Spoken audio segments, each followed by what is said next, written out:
রহমতুল্লাহ। আলহামদুলিল্লাহ ওয়াহদা والصلاة والسلام على من لا نبي بعد أما بعد فإن خير الحديث كتاب الله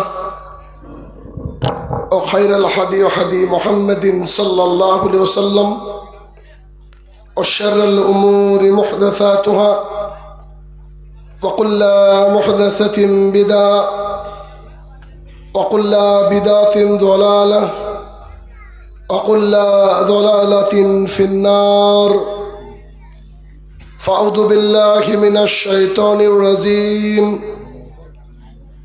يا أيها الذين آمنوا أطيعوا الله وأطيعوا الرسول ولا تبطلوا أعمالكم عن أبي هريرة رضي الله تعالى عنه قال قال رسول الله صلى الله عليه وسلم كل أمة يدخلون الجنة إلا من أبى قيل يا رسول الله من أبى قال من أطاعني دخل الجنة ومن أساءني فقد أبى.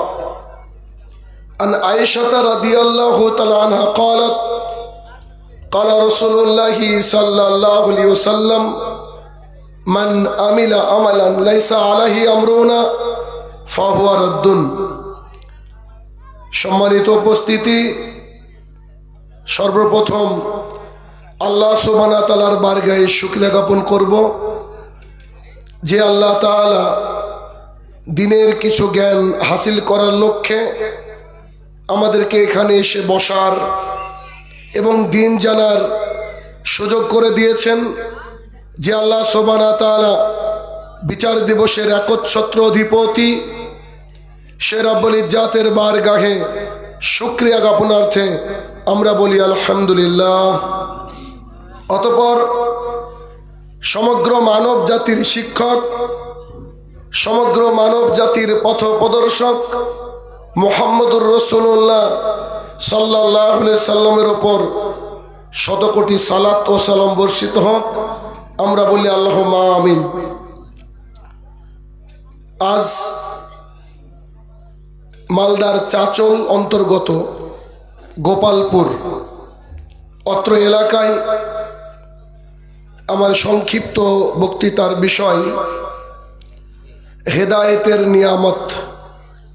উক্ত বিষয়ে তথ্য এবং তত্ত্ববহল আলোচনা করার চেষ্টা করব ইনশাআল্লাহুল আজিজ।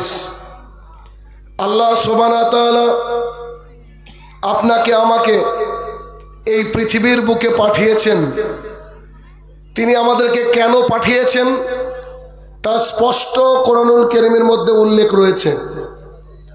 আমরা অনেকে জানিও, যারা একটু দিন ধর্মকে চর্চা করি, যারা রাসূলুল্লাহ সাল্লাল্লাহু আলাইহি ওয়াসাল্লামের সুন্নাহ মোতাবেক জুমার খুতবা শ্রবণে অভ্যস্ত, তারা সবাই আমরা জানি যে আল্লাহ সুবহানাহু ওয়া তাআলা কেন আমাদেরকে পাঠিয়েছেন।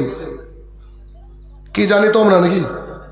ওমা খালাকতুল জিন্না ওয়াল ইনস ইল্লা লিয়াবুদুন।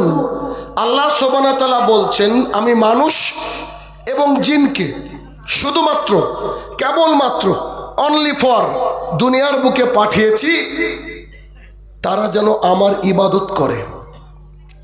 আল্লাহ তাআলার ইবাদত করার জন্য আমরা এসেছি। আর আল্লাহ সুবহানাহু ওয়া তাআলা যত মানবকুল এবং জিনকুলকে পাঠিয়েছেন, সবারই কাছ থেকে একদিন তার কৃতকর্মের ফল, তার কৃতকর্মের রেজাল্ট ঘোষণার প্রতিশ্রুতি দিয়েছেন, যেটাকে আমরা কিয়ামতের মাঠ বলে জানি। যদি খাও দাও ফুর্তি করো এই বাক্যটার মতো দুনিয়াতে আমরা চলতাম, পেছনে হিসাব নেওয়ার কেউ থাকতো না, তা আমি শাইনুর রহমান 300 কিলোমিটার দূর থেকে এখানে আসতাম না। উদ্দেশ্য যে মানুষ তার নিজের স্রোতে চলছে, ওই স্রোত থেকে বিপরীত দিকে এসে আল্লাহ এবং আল্লাহ রসুলকে মেনে নেওয়ার যে জায়গা, তা তৈরি করাই হচ্ছে পৃথিবীর সমস্ত দায়ীদের কর্তব্য এবং ডিউটি। আপনি আজকে আমি এখানে না আসলে আরাম করে ঘুমাতেন, স্ত্রীর সঙ্গে টেলিভিশন দেখতে ব্যস্ত থাকতেন, কিংবা আপনি আপনার মতো করে প্রতিদিনের কাজকর্ম করতে ব্যস্ত থাকতেন। আজকে আপনাদের রাস্তাগুলোকে আপনারা এখানে এনেছেন কেন? দেখি এনারা কি বলবেন, দিন ধর্ম শোনার জন্য এবং জানার জন্য। আবু হুরায়রা রাদিয়াল্লাহু তাআলা আনহু বলেন, রাসূলুল্লাহ সাল্লাল্লাহু আলাইহি ওয়াসাল্লাম বলেছেন, আল্লাহ তাআলার কোনো বান্দা যদি দিন ধর্ম শিখতে কোথাও যায়, আল্লাহ তাআলার বান্দা যদি গোপালপুরে আসে, আজকে কোরআনের একটু আয়াত, মুহাম্মদ সাল্লাল্লাহু আলাইহি ওয়াসাল্লামের মুখ নিঃসৃত একটু বাণী শ্রবণ করার জন্য আল্লাহ সুবহানাহু ওয়া তাআলা রাসূল সাল্লাল্লাহু আলাইহি ওয়াসাল্লামকে দিয়ে বলাচ্ছেন, তুমি মানুষকে বলে দাও প্রত্যেকটা ধাপের বিনিময়ে আমি আল্লাহ তাআলা তাদের একটা করে গুনাহ ক্ষমা করিয়ে দেব। প্রত্যেকটা ধাপের বিনিময়ে আমি আল্লাহ সুবহানাহু ওয়া তাআলা একটা করে নেকি তাকে দিয়ে দিব। এবং আল্লাহ সুবহানাহু ওয়া তাআলা সম্মানিত ফেরেশতাকে বলেন, তোমরা যাও গোপালপুরে যত মানুষ জলসা শুনতে আসছে তাদের পায়ের তলে তোমার সম্মানিত পাখনা পর বিছিয়ে দাও। এবং রাসূল সাল্লাল্লাহু আলাইহি ওয়াসাল্লাম বলছেন, যারা দিন শিখতে আসে তাদের জন্য গোটা পৃথিবীর সমস্ত জীবজন্তু এবং পানির তলের যে মাছ, সমুদ্রের মধ্যে যে মাছ, মাছের সাথে আরো যে পোকামাকড় জীবজন্তু যা কিছু রয়েছে, সবাই তার মাগফিরাতের জন্য দোয়া করতে থাকে। এগুলো কারা করতে থাকে? আল্লাহ তাআলার সৃষ্ট জীবের একাংশ। কিন্তু আল্লাহ সুবহানাহু ওয়া তাআলা আমাদেরকে বলছেন, আমি মানুষকে তৈরি করেছি সুন্দরতম অবয়বে। মানুষের চেয়ে সুন্দর পৃথিবীতে কেউ নাই। মানুষের চেয়ে সুন্দর কেউ আছে কি? নাই। আবার মুসলমানকে আল্লাহ সুবহানাহু ওয়া তাআলা অভিহিত করেছেন খায়রা উম্মাহ দিয়ে। যত মানুষ আল্লাহ তৈরি করেছেন তার মধ্যে সবচেয়ে ভালো কারা? মুসলিমরা। অথচ আজকে এই যে মজলিস, এই মজলিসে অনেক মানুষ এখানে উপস্থিত হতে পারেননি, তাদের কপাল পোড়া।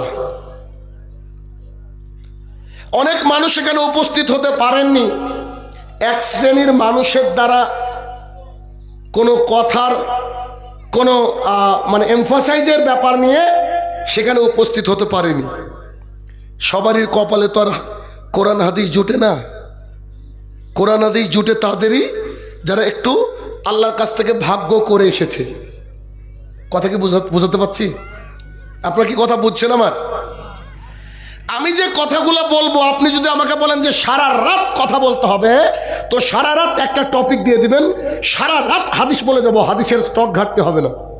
কিন্তু আপনি যে আলেমের কথা শুনে এখানে আসেননি, এই জায়গাটাকে আপনি অন্যরকম করে দেখছেন, দিন ধর্ম শিক্ষা থেকে বিরত, ওই আলেমের ব্যাপারে কিয়ামতের মাঠে আপনি উল্টো পথে চলবেন। আপনি আল্লাহকে বলবেন একে ডবল শাস্তি দেওয়া হোক। আমি বলছি ওয়াল্লাহি আল্লাহর কসম, ওয়াল্লাহি আল্লাহর কসম, ওয়াল্লাহি আল্লাহর কসম, এই মাইক্রোফোনটা সাক্ষী দেবে কিয়ামতের মাঠে। কথা কি বুঝতে পারছেন? কেন বলেন তো? আপনি আমি নিজের খেয়াল খুশি মতো চলতে পারি, কিন্তু এটা কি চলতে পারে? মাইক্রোফোনটা যতটা আল্লাহকে ভয় করে, আমরা মানুষরা অতটা ভয় করি না। সূরা ৩ সবার মুখস্থ আছে, আছে না? আল্লাহ তাআলা কি বলছেন?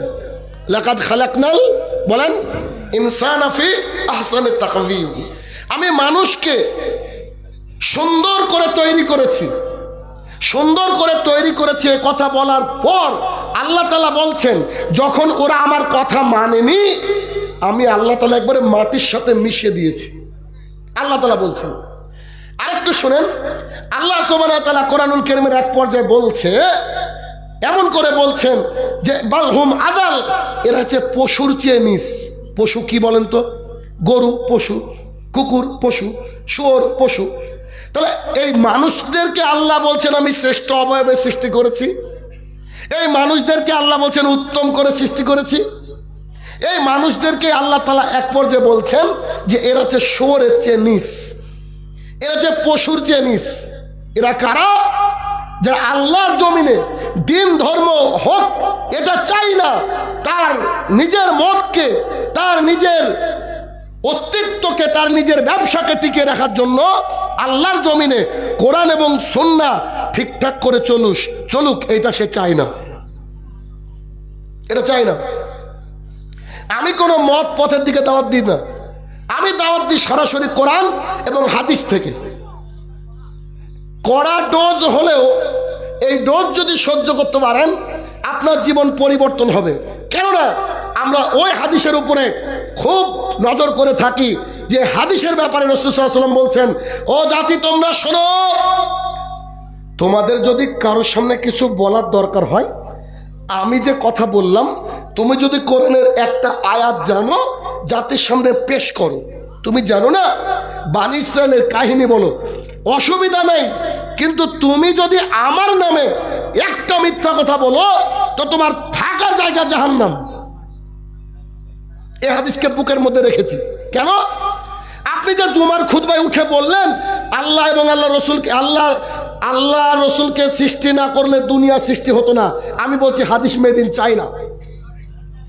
চায়না বুঝেন কি? এ হাদিস চলবে না, এ হাদিস চলবে না। কেন? এ হাদিস আমি বলতে পারি না, কারণ রাসূল সাল্লাল্লাহু আলাইহি ওয়াসাল্লাম বলেছেন প্রয়োজন হলে বনী ইসরাইলের কাহিনী বলো, আমার নামে একটা মিথ্যা কথা বলিও না। একটা মিথ্যা যদি আমার নামে বলো তোমার থাকার জায়গা জাহান্নাম। দুনিয়াতে কি আর অত্যাচার, কিন্তু আখিরাতে যদি জাহান্নাম হয়ে যায় অবস্থা খুব ভয়াবহ। আল্লাহ সুবহানাহু ওয়া তাআলা কোরআনুল কারীমের মধ্যে বলেন, ইয়া আইয়ুহাল্লাযীনা আমানু, হে ঈমানদারগণ, যারা ঈমান এনেছো, ও ঈমানদারগণ তোমরা শোনো, আত্তাকুল্লাহ, তোমরা আল্লাহকে ভয় করো, হাক্কা তুকাতিহি, ভয় করার মতো। আমি আশ্চর্য হয়ে যাই, আল্লাহ সুবহানাহু ওয়া তাআলা কোরআনুল কারীমের মধ্যে বলছেন হে ঈমানদারগণ। ঈমানদার মানে কি? আল্লাহকে মাননে বলা নাকি? কথা বলেন। ঈমানদার মানে তো আল্লাহকে মাননে বলা। আল্লাহ যদি বলতেন ইয়া আইয়ুহান নাস, হে মানব সকল, তাহলে চণ্ডীদাস আসতো, মিস্টার পিটার আসতো, আব্দুর রহমান আসতো, সবাই আসতো। কিন্তু আল্লাহ তাআলা কি বলছেন? ইয়া আইয়ুহাল্লাযীনা আমানু, হে ঈমানদারগণ। তার মানে নিশ্চয় আল্লাহকে ভয় করো বেটা। কথা কি বুঝছেন? আমার এক একটা বক্তৃতাকে একটা ক্লাসের মতো, একটা বক্তৃতা মিনিমাম 40 থেকে 50টা হাদিস বলি আমি। আপনি খালি শোনেন, এটা আপনার সৌভাগ্য, আপনাদের 14 গোষ্ঠীর সৌভাগ্য যে শাহিনুর রহমানকে পেয়েছেন আজকে। কথা কি বুঝতে পারছেন? আমার হাদিস খালি শোনেন, আপনি হাদিস শোনেন, দেখেন তো আল্লাহ সুবহানাহু ওয়া তাআলা বলছেন যে হে ঈমানদারগণ, যারা ঈমান এনেছো তারা আল্লাহকে ভয় করো। আল্লাহ কোরআনের আয়াত এখানে বলতে পারতেন যে আল্লাহকে ভয় করো, ব্যাস হয়ে গেল। কিন্তু আল্লাহ তাআলা কি বলছেন? হাক্কা তুকাতিহি, নাটক করে নয়। মানে কি? ভয় করতে হবে ভয় করার মতো, নাটক করে ভয় করা চলবে না।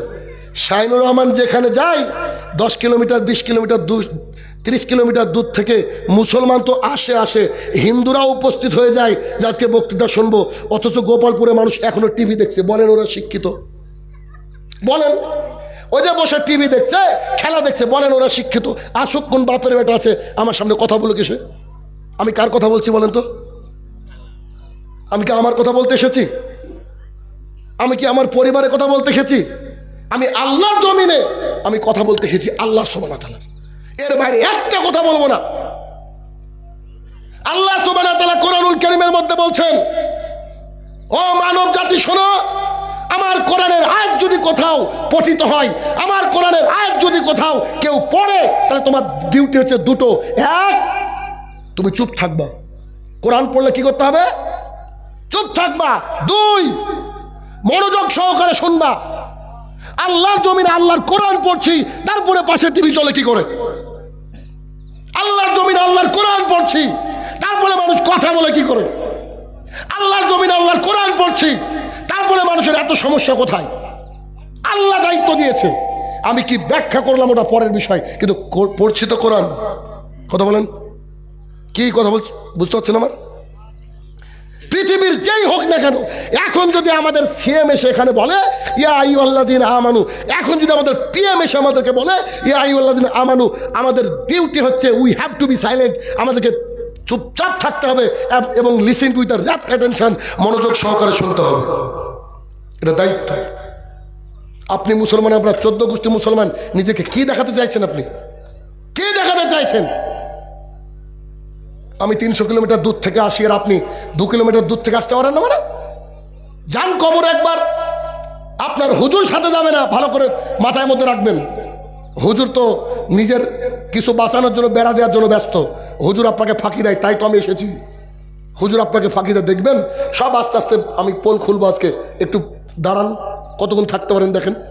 আল্লাহ সুবহানাহু ওয়া তাআলা কোরআনুল কারীমের মধ্যে বলছেন, হে ঈমানদারগণ, তোমরা আল্লাহকে ভয় করো।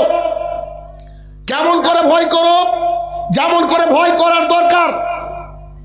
যে লোকটা কোরআনের আয়াত শোনার পরেও কথা বলছে, যে লোকটা কোরআনের আয়াত শোনার পরেও টিভি দেখছে, যে লোকটা কোরআনের আয়াত শোনার পরে বউর সাথে গল্প করছে, যে লোকটা কোরআনের আয়াত শোনার পরেও কোরআনের আয়াতকে সম্মান করছে না, ওই লোকটাকে আল্লাহ বলেছেন ভয় করার মতো ভয় করো, নাটক করিও না, শুধু জুমার দিনে গিয়ে মুসলমান সাজিও না।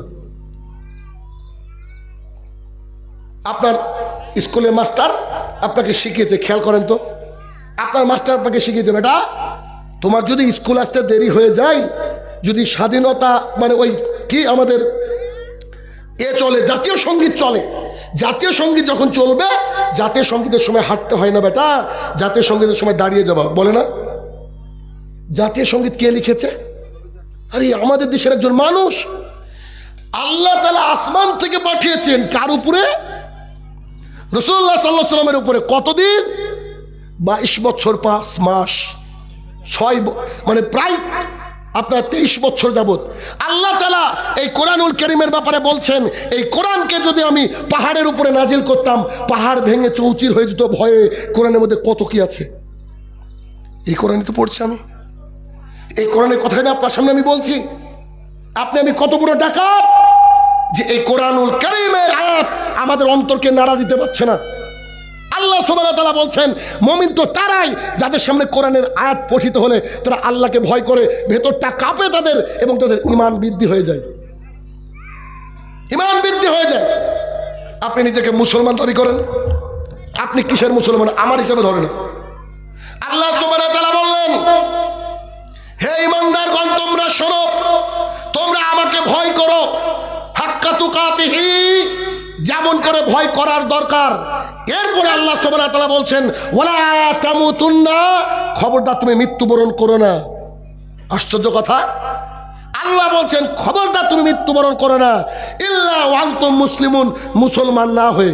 আশ্চর্য লাগে এই আয়াতটা আমার। কেমন আশ্চর্য লাগে? এক, আল্লাহ কি ইহুদি খ্রিস্টানকে ডাক দিয়েছেন? আল্লাহ কি সনাতনীদেরকে ডাক দিয়েছেন? আল্লাহ কি পারস্যবাসীকে ডাক দিয়েছেন? আল্লাহ কাকে ডাক দিলেন? ইমানদারকে। ইমানদারকে আল্লাহ তাআলা ঘুরিয়ে বলছে মুসলমান না হয়ে মরো না। কথা কি বুঝতে পারছেন আপনি? ইমানদারকে আবার মুসলমান হতে হবে মানে? জি, ইমানদারকে মুসলমান হতে হবে। আল্লাহ তাআলা বলছেন খবরদার তুমি মুসলমান না হয়ে মরো না। না, what is the definition of Muslim? মুসলমান কাকে বলে? মুসলমান কাকে বলে? পৃথিবীর যত সহি তরিকার আলেম আছে, পৃথিবীর যত সহি তরিকার বক্তা আছে, প্রত্যেকেই, আমি যে শুরুতে একটা আপনার হাদিস পাঠ করেছি, ওই হাদিসটা সবাই পড়ে। ওই যে বলেছিলাম, ফাইন্না খায়রাল হাদিসি কিতাবুল্লাহ, সবচেয়ে উত্তম কালাম হচ্ছে আল্লাহ সুবহানাহু ওয়া তাআলার। এটা আল্লাহর কিতাব না? খায়রাল হাদি হাদি মুহাম্মাদিন সাল্লাল্লাহু আলাইহি ওয়াসাল্লাম, তারপরে শ্রেষ্ঠ কথা হচ্ছে মুহাম্মদ সাল্লাল্লাহু আলাইহি ওয়াসাল্লামের। সবচেয়ে শ্রেষ্ঠ কথা কার? এক বাক্যে বলেন, কার? তারপরে সবচেয়ে শ্রেষ্ঠ কথা, তাহলে আল্লাহ এবং আল্লাহর রসুলের কথা চলছে গো। আপনি কি করে ব্যস্ত থাকেন বলেন তো? কথা কি বুঝতে পারছেন আমার সবাই আপনারা?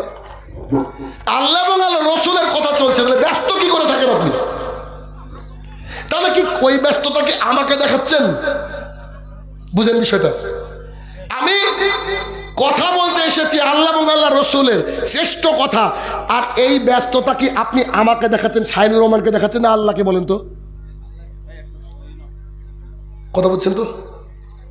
তাহলে এরপর রাসূল সাল্লাল্লাহু আলাইহি ওয়াসাল্লাম বলছেন যে কি প্রত্যেকটা ওই কাজ যে কাজ রাসূল সাল্লাল্লাহু আলাইহি ওয়াসাল্লাম থেকে অনুমোদন নাই সেটা হচ্ছে গুমরাহি। আর প্রত্যেকটা গুমরাহি কাজ হচ্ছে কি জাহান্নামে যাওয়ার রাস্তা, যেটাকে বিদআত বলা হয়। কথা বুঝে আসছে? আচ্ছা, এবার আমরা হেদায়েতের যে রাস্তা, হেদায়েতের যে নিয়ামত, এটা সবারই কপালে জুটে না। হেদায়েতের নিয়ামত কি বলেন? সবারই কপালে জুটে না। একবার চিন্তা করে দেখুন, আমি শাহিনুর রহমান নই, শেখ সুদেশ নই, ডক্টর জাকির নায়েক নই, আপনার আব্দুর রাজ্জাক বিন ইউসুফ সাহেব নন, পৃথিবীর কোনো আলেম সারা জীবন যদি প্রতিদিন একটা করে গোপালপুরে মাটিতে জলসা করে, আল্লাহ যদি চাই একজনকে আমি হেদায়েত দিব না, একটা মানুষের হেদায়েত পাবে না। এটা বিশ্বাস করেন কি? বিশ্বাস করেন না? প্রমাণ দেখেন, প্রমাণ। রাসূলুল্লাহ সাল্লাল্লাহু আলাইহি সাল্লাম, রাসূলুল্লাহ সাল্লাল্লাহু আলাইহি সাল্লাম চাচার শিওরে বসে আছে। আরে চাচা, এত ভালো ভালো কাজ চাচা করেছে, রাসূল সাল্লাল্লাহু আলাইহি সাল্লামকে কেউ যদি কড়া কথা বলেছে, চাচা ওকে ধরে শাস্তি দিয়েছে। রাসূল সাল্লাল্লাহু আলাইহি সাল্লাম তার দাওয়াতি কাজকে প্রচার করার জন্য তিনি যথেষ্ট হেল্প করেছেন। চাচা আবু তালেব, তিনি শিওরে বসে আছেন, চাচা মারা যাচ্ছেন, আবু জেহেল, উতবা, শাইবা সবাই দাঁড়িয়ে আছে।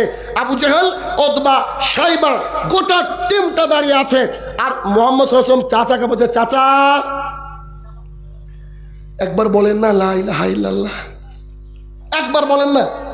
খালি যদি একবার বলে দেন, আমি আমার আল্লাহর কাছে গিয়ে বলবো, আপনাকে আল্লাহ জান্নাতে দিয়ে দেবে ইনশাল্লাহ। আর আমি মুহাম্মদ সাল্লাল্লাহু আলাইহি ওয়াসাল্লাম আশাবাদী, আল্লাহ তাআলা আমার দোয়া শুনবে।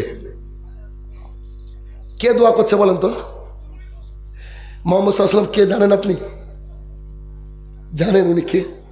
রাসূল সাল্লাল্লাহু আলাইহি ওয়াসাল্লাম বলছেন, কিয়ামতের মাঠে জাহান্নাম জান্নাত দুটো থাকবে, আল্লাহ তাআলা আমাকে দিয়ে জান্নাতের ফিতে কাটাবেন, উদ্বোধন করে নেবেন। অথচ আল্লাহ তাআলা নিজে হাতে তৈরি করেছেন আদম আলাইহিস সালামকে, অথচ আল্লাহ তাআলা কথা বলেছেন মুসা আলাইহিস সালামের সঙ্গে। আমাদের নবী সর্বশ্রেষ্ঠ নবী। আপনি কি জানেন মুহাম্মদ সাল্লাল্লাহু আলাইহি ওয়াসাল্লাম কে? একটু দেখাই, একটু দেখাই। মুহাম্মদ সাল্লাল্লাহু আলাইহি ওয়াসাল্লাম হচ্ছেন সেই ব্যক্তিত্ব, আল্লাহ সুবহানাহু ওয়া তাআলা যে মসজিদ নিয়ে ঝামেলা চলছে, বাইতুল আকসা, এই যে ফিলিস্তিন, এই মসজিদ, আল্লাহ তাআলা তিনার কাছে যখন তাকে ডাকলেন, তখন মুহাম্মদ সাল্লাল্লাহু আলাইহি ওয়াসাল্লামকে নামিয়ে দিলেন বোরাকে করে বাইতুল আকসায়। তারপরে আল্লাহ বললেন অজু করে নাও, অজু করে নাও। আল্লাহ তাআলা পৃথিবীতে যত নবী রাসূল পাঠিয়েছেন, প্রায় 2,20,00,000 যত খুশি আপনি ধরেন, যতগুলো নবী রাসূল আল্লাহ পাঠিয়েছে, সব নবীকে উঠিয়ে দিলেন আল্লাহ তাআলা, সবাইকে অজু করিয়ে যিনি ইমামতি করলেন তিনি মুহাম্মদুর রাসূলুল্লাহ। আপনি কি বুঝতে পারছেন মুহাম্মদ সাল্লাল্লাহু আলাইহি ওয়াসাল্লাম কে? আপনি কি বুঝতে পারছেন? আল্লাহ সুবহানাহু ওয়া তাআলা তার কাছে কাউকে ডাকেননি, কোন নবী রাসূলকে ডাকেননি, কিন্তু তিনি মুহাম্মদুর রাসূলুল্লাহ সাল্লাল্লাহু আলাইহি ওয়াসাল্লামকে ডাকিয়েছেন। আপনি কি বুঝতে পারছেন মুহাম্মদ সাল্লাল্লাহু আলাইহি ওয়াসাল্লাম কে? যার মুখের একটু লালা একজনের খাবার করে দেয় 40,000 লোকের খাবার। আপনি কি বুঝতে পারছেন মুহাম্মদ সাল্লাল্লাহু আলাইহি ওয়াসাল্লাম কে? সেই মুহাম্মদুর রাসূলুল্লাহ সাল্লাল্লাহু আলাইহি ওয়াসাল্লাম। আরেকটু বলি আপনাকে, আরেকটু বলি, দেখেন দেখেন দেখেন। একজন মহিলা এসে বলছেন, কালো মহিলা, আল্লাহ রাসূল আমার মির্গির রোগ আছে। মির্গি বুঝেন কিনা? বুঝেন এলাকার লোক? মির্গি, জি, আমার মির্গির রোগ আছে। একটা কালো মহিলা এসে বলছেন, আল্লাহ রাসূল আমার মির্গির রোগ আছে, তো আপনি আল্লাহর কাছে দোয়া করেন না। মুহাম্মদ সাল্লাল্লাহু আলাইহি ওয়াসাল্লাম, যাই মহিলা শোনো, তুমি যদি এইটার উপরে জিয়ে থাকো, রোগটা যদি থাকে, রোগের বিনিময়ে জান্নাত পাবা। কি পাবা? রোগের বিনিময়ে জান্নাত। আর আমি আল্লাহর কাছে দোয়া করলে আল্লাহ কবুল করে নেবে। মহিলা বলছে, থাক, আর দোয়া করতে হবে না, আমি জান্নাতই চাই। তবে আপনি আপনার রবকে বলেন, আপনি আপনার মাবুদকে বলেন, যখন আমি ওই রোগ উঠবে আমার শাড়ি কাপড় যেন ঠিক থাকে, কেননা আমার লজ্জাস্থান যেন মানুষ না দেখে। আপনি জানেন মুহাম্মদ সাল্লাল্লাহু আলাইহি ওয়াসাল্লাম কে? একটু দেখেন তো। আবু হুরায়রা রাদিয়াল্লাহু তাআলা বলছেন, আল্লাহ রাসূল আমার মা আপনাকে দিন রাত গাল দেয়, যেমন করে গোপালপুরে মানুষ আমাকে গাল দেয় না দেখে, আমার মা আপনাকে দিন রাত গাল দেয়। ও তাই নাকি? খালি আপনার কাছে আসি আর গাল দেয়। ছেলেটা মনে হয় গুমরা হয়ে গেল, ছেলেটা মনে হয় বাপ দাদা ধর্ম ত্যাগ করলো, খালি দিন রাত গাল দেয়। যে কি করব, একটু দোয়া করেন না, তখন রাসূল সাল্লাল্লাহু আলাইহি ওয়াসাল্লাম বলছে, হে আমার প্রতিপালক, আবু হুরায়রার মাকে হেদায়েত দান করো। আবু হুরায়রা রাদিয়াল্লাহু তাআলা আনহু তিনি তো জানেন মুহাম্মদ সাল্লাল্লাহু আলাইহি ওয়াসাল্লামকে, গোপালপুরের মানুষ না জানলেও জানেন না, তিনি কনফার্ম যে আল্লাহ রসুল দোয়া করেছেন মানে দোয়া কবুল হতে, বলেন 1 সেকেন্ড দেরি হবে না। তিনি এই দৌড়াচ্ছেন দৌড়ে দৌড়াতে বাড়িতে এসে দেখছে দরজা মারা।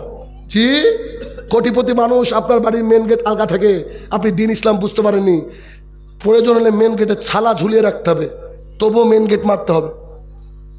পরপুরুষ বাড়িতে ঢুকবে না, বাইরে থেকে সালাম দিয়ে মানুষ কথা বলবে, সে সুযোগ হলে পরে কথা বলবো। এবার আসেন, আবু হুরায়রা রাদিয়াল্লাহু তাআলা বলছেন, গেটের কাছে গিয়ে দেখছি বাড়িতে পানি নাড়ার আওয়াজ, জল কেউ নাড়ছে। আমি দরজায় টকটক করে সালাম দিলাম, আমার আম্মা জান দরজাটা খুলে দিয়ে, যে দিন রাত আল্লাহ রসুলকে গালি দেন, আমার আম্মা জান দরজা খুলে মাথায় যেন কোনো রকম করে কাপড়টা তুলে দিয়ে বলছে, বেটা চল মুহাম্মদ সাল্লাল্লাহু আলাইহি ওয়াসাল্লামের কাছে আমি দ্বীন ইসলাম গ্রহণ করবো। এটা হচ্ছে মুহাম্মদ সাল্লাল্লাহু আলাইহি ওয়াসাল্লাম। আপনাকে কি বুঝাতে পারছি? সেই মুহাম্মদ সাল্লাল্লাহু আলাইহি ওয়াসাল্লাম নিজের চাচার পাশে বসে চাচা একবার কালিমা পড়েন না, একবার বলেন না, লা ইলাহা ইল্লাল্লাহ বলেন না, খালি যদি বলতে পারেন তাহলে আমি আল্লাহর কাছে জান্নাত চাইবো। চাচা আবু জেহেল, ওদবা, সাইবা সবার দিকে তাকিয়ে বলছে, বাপ থাক, এতদিন থাকলাম বাপ দাদার ধর্মের উপরে, কি মজা, শুক্রবারে নামাজ পড়লে হয়ে যায়। বাপ দাদার ধর্ম আছে না, আমাদের কথা মানলে একটু কঠিন, ফজরে উঠতেই হবে, আর আপনার হুজুরের কথা শুক্রবারে পড়লেই হলো, এটাই মুশকিল। তো চাচা বলছে না, আমি আমার বাপদাদার ধর্মে টিকে যাচ্ছি, তখন বারবার অনুরোধ করলেন, আল্লাহ তাআলা আকাশ থেকে বললেন, তুমি চাইলে কি হেদায়েত দেওয়াতে পারবা? কাকে বলছেন? মুহাম্মদ সাল্লাল্লাহু আলাইহি ওয়াসাল্লামকে, যিনি দোয়া করলে কবুল হয়ে যায়। সেই চাচা লা ইলাহা ইল্লাল্লাহ বলল না। হাদিস মুসলিম শরীফের, রাসূল সাল্লাল্লাহু আলাইহি ওয়াসাল্লাম বলছেন, কিয়ামতের মাঠে তার চাচাকে তোলা হবে, তার চাচাকে জাহান্নামের সবচেয়ে কম শাস্তি দেওয়া হবে। জাহান্নামের সবচেয়ে কম শাস্তি হচ্ছে একজোড়া স্যান্ডেল দেওয়া হবে, তার ফিতা থাকবে আগুনের, স্যান্ডেল পরা মাত্রই তার মাথা থেকে মগজটা টকবক করে গলে পড়বে। রাসূল সাল্লাল্লাহু আলাইহি ওয়াসাল্লামের চাচা কোথায় যাবে? জাহান্নামে যাবে। তো আমি কে, পৃথিবীর কোনো আলেম এসে এলাকায় একটা মানুষকে হেদায়েত দিতে পারবে যদি না আল্লাহ তাআলা চাই? এটাই বলতে চাইছিলাম আপনাকে, যদি না আল্লাহ তাআলা চাই। এই জন্য বলেছি যে হেদায়েতের যে বিষয়, হেদায়েত যে একটা গিফট আল্লাহর তরফ থেকে, এরা সবারই কপালে জুটে, বলেন জুটে না, সবারই কপালে জুটে না। আপনি খোঁজ নিয়ে দেখেন, এই লোকগুলা বহু দূর থেকে খেয়েছে, সাইনুর রহমান খেয়েছে, এই জন্য গ্রামের লোক নাই কেন, শুনছে সব। সকালে উঠে ওই যে চায়ের দোকান আছে না, চায়ের দোকান, এটা তো চায়ের দোকান না, এটা হচ্ছে আপনার সংসদ ভবন। এই সংসদ ভবনে রবিবারে স্কুলে যায়নি, তারপরেও এক শ্রেণীর লোক সব বিষয়ে পিএইচডি। কি কথা কি মিথ্যা বলছি? সব বিষয় পিএইচডি। তবে কথা মনে পড়ে গেল তাই বলে যাই, দেখবেন কালকে সকালে উঠে একটা কথা শুনবেন একবারে লিখিত, স্ট্যাম্প পেপার আনেন, আমি লিখে দেবো, স্ট্যাম্প পেপার নিয়ে আসেন, আমি লিখে দেবো। সকালে উঠে বলবে, আরে ওরা আর কি জালসা করলো, আমাদের বাপ দাদা কি তাহলে এতদিন ভুল করে রেখেছে? কি বলবে না? কি বলছেন? 2012 সাল থেকে একই গতিতে বক্তৃতা দিচ্ছি, একই গতিতে চলছে। সকালবেলায় উঠে বলবে, আরে আমাদের বাপ দাদা কি ভুল করলো?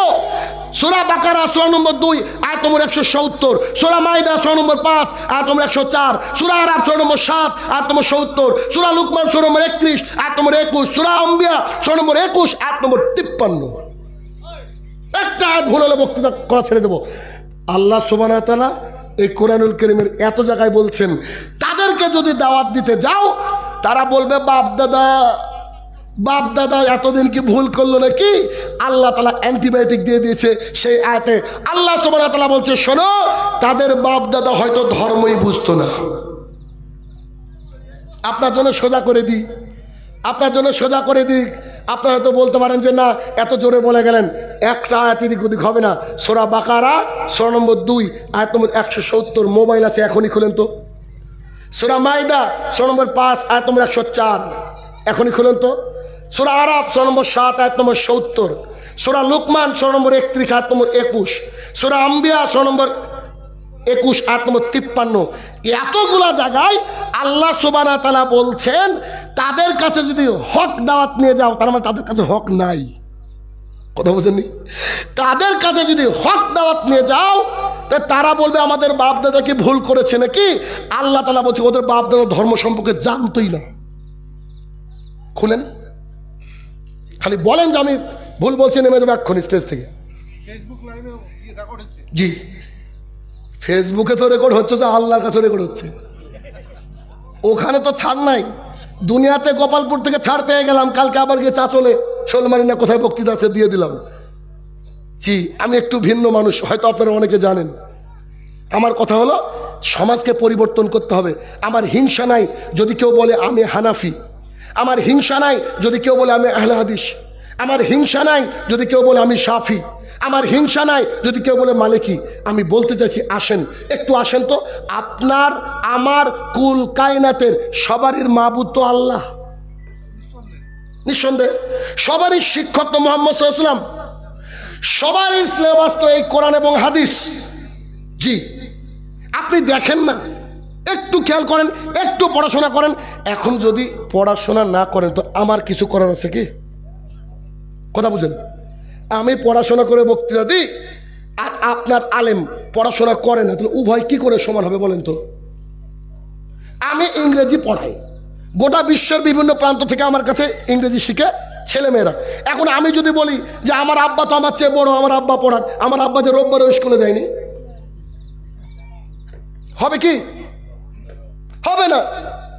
তা বাপ দাদা চলছে, ওটা তো ইহুদি খ্রিস্টানদের রীতিনীতি, আর কোরআন থেকে প্রমাণ করে দিলাম চলছে না। তাহলে কি করতে হবে? জি, সালাফদের অনুসরণ করতে হবে, কোরআন এবং সুন্নাহর অনুসরণ করতে হবে, সরাসরি অনুসরণ করতে হবে। যেমন করে ইমামে আজম আবু হানিফা রাহমাতুল্লাহ আলাইহি বলেছেন, ইজা সাওয়াল হাদিসি ফাহুয়া মাযহাবি, যেটা সহিহ হাদিস সেটা আমার মাযহাব। আমি শাহিনুর রহমান পাক্কা হানাফি, এদের সব বসেছে পাক্কা হানাফি। কেন বলেন তো? আমরা যে চোখওয়ালা হানাফি। কানাকে হাইকোর্ট দেখে লাভ নাই, কানাকে হাইকোর্ট দেখে লাভ নেই। আমি বলছিলাম হেদায়েত সবারই কপালে জোটে না, হেদায়েত সবারই কপালে জোটে না। হেদায়েতের যে নিয়ামত, এই নিয়ামত পেয়েছিলেন সাহাবায়ে কেরাম। কেমন? বিলাল রাদিয়াল্লাহু তাআলা আনহু পরের বাড়িতে কাজ করেন, তিনি শুনলেন মুহাম্মদুর রাসূলুল্লাহ সাল্লাল্লাহু আলাইহি ওয়াসাল্লাম নামে একজন ব্যক্তি এসেছেন, তিনি এক আল্লাহর দিকে ডাকছেন। তখন বিলাল রাদিয়াল্লাহু তাআলা বললেন, আল্লাহর সন্ধান পেয়ে গিয়েছি। উমাইয়া এত বড় খারাপ মানুষ ছিল, বিলাল রাদিয়াল্লাহু তাআলাকে বালুর মধ্যে নিয়ে গিয়ে, মরুভূমির মধ্যে নিয়ে গিয়ে বুট জুতো দিয়ে গোটা শরীরটাকে একেবারে লাথে লাথে শেষ করে দিয়েছিল। তখনও বিলাল বলছিল আহাদ। কিছু ইয়াং ছেলেকে বিলাল রাদিয়াল্লাহু তাআলা হাতে দিয়ে দিল, গলায় রশি বেঁধে বিলালকে টানছে। বিলাল বলছে আহাদ। এটা হচ্ছে নিয়ামত। রাসূল সাল্লাল্লাহু আলাইহি ওয়াসাল্লাম আবু বকরকে পাঠালেন, যাও বিলালকে কিনে আনো। আবু বকর উমাইয়ার হাতে 10 স্বর্ণ মুদ্রা এভাবে ছুঁড়ে দিয়ে বলছে বিলালকে দিয়ে দে। উমাইয়া 1 স্বর্ণ মুদ্রা বের করে বলছে, আবু বকর তোমাকে ভেবেছিলাম শিক্ষিত মানুষ, আরে বিলালকে এমন মার মেরেছি ওর কোনো কাজ নাই, হাবশি গোলাম। তোমাকে শিক্ষিত বুদ্ধিমান ভেবেছিলাম, আর তুমি একে 10 স্বর্ণ মুদ্রা দিয়ে কিনছো। ওরে বোকা মানুষ, তোমাকে এতদিন শিক্ষিত মনে করেছি, তুমি যদি একটা স্বর্ণ মুদ্রা দিতে না আমি বিলালকে দিয়ে দিতাম। আর আবু বকর রাদিয়াল্লাহু তাআলা ঘুরে বলছে, ওরে পাগল, তুই যদি 100 স্বর্ণ মুদ্রা চাইতিস তাও দিতাম, তুই বিলালকে চিনবি না। বিলালকে এখন আমরা চিনছি, তাই না? ইসলামের প্রথম মুয়াজ্জিন আব্দুল্লাহ রাদিয়াল্লাহু তাআলা বলেন, ওমর ইবনুল খাত্তাব রাদিয়াল্লাহু তাআলা আমাকে একটা যুদ্ধে প্রেরণ করলেন। যুদ্ধে যাওয়ার পর আমরা হেরে গেলাম। যুদ্ধে হেরে যাওয়ার পর আমি বন্দী হয়ে গেলাম। বন্দী হয়ে যাওয়ার পর আমি দেখতে সুদর্শন ছিলাম। তৎকালীন বাদশা আমাকে বললেন, তোমাকে আমার বেশ পছন্দ হয়েছে, তোমাকে আমার মেয়ের সাথে বিয়ে দিব, তোমাকে আমি আমার সম্পদ দিয়ে দেব, তবে একটাই শর্ত, আমরা ইহুদি, তোমাকে ইহুদি ধর্মে পদার্পণ করতে হবে। আব্দুল্লাহ 20-22 বছরের ছেলে, ইয়াং যুবক, সে বলল অসম্ভব, যে মুহাম্মদ সাল্লাল্লাহু আলাইহি ওয়াসাল্লামকে মেনে নিয়েছে, যে আল্লাহ তাআলাকে মেনে নিয়েছে, যে হেদায়েত প্রাপ্ত, সেই ব্যক্তি আপনার কথায় কান দিবে না। তখন বাদশা তাকে বললেন, তোমাকে আমার পছন্দ হয়েছে তাই বলছি, আমি আমার সম্পদের অধিকাংশ তোমাদেরকে দিয়ে দেব, আমার মেয়ে কিন্তু পরীর মতো সুন্দরী দেখতে, তুমি কি চাও বলো। তখন আব্দুল্লাহ বলছেন, অসম্ভব, আমি এটা চাই না। তখন বাদশা রাগ করে বললেন, ঠিক আছে, ওকে এই খুঁটিতে বাঁধো। এরকম একটা খুঁটি বেঁধে দেওয়া হলো। আর তীরন্দাজকে ডেকে বলছে, ওকে তীর মারবা না, কারণ ওকে আমার জামাই করার শখ হয়েছে, তীর মারবা না, এমনভাবে তীর মারবা যাতে করে পায়ে না লাগে, বাসে লাগে, খুঁটিতে লাগে, গাছে লাগে। তো তীর দেখে যদি ভয় করে, তীর মারছে, ছেলে ভয় করেনি, কেন? হেদায়েতের নূর ভিতরে পেয়েছে, সবাই তো পায় না, নিয়ামত পেয়েছে। এবার বাদশা আরো রেগে গিয়ে বলছে, শোনো, তুমি একটা কড়াইয়ের ব্যবস্থা করো, তেল তেল দেখো, তেল, আর তলা দিয়ে আগুন ধরিয়ে দাও, ওর সামনে আরো সাহাবীদেরকে ছুঁড়ে ফেলে দাও। আব্দুল্লাহ রাদিয়াল্লাহু তাআলা বলছেন, আমার সামনে দুজন সাহাবীকে তেলে দেওয়া হলো, সঙ্গে সঙ্গে তাদের হাড়গুলা ভাসতে লাগলো। হেদায়েত কি দেখেন ভাই, হাড়গুলা ভাসতে লাগলো। আমার ভেতরটা মোচড় দিয়ে উঠলো, দিনী ভাইদেরকে হারিয়ে গেল। এই কথা ভাবতে ভাবতে আব্দুল্লাহ রাদিয়াল্লাহু তাআলা চোখের পানি ছেড়ে কাঁদতে লাগলেন। যারা রক্ষী ছিল তারা বুঝতে পেরেছে এবার বেটা সাইজ হয়েছে মনে হয়।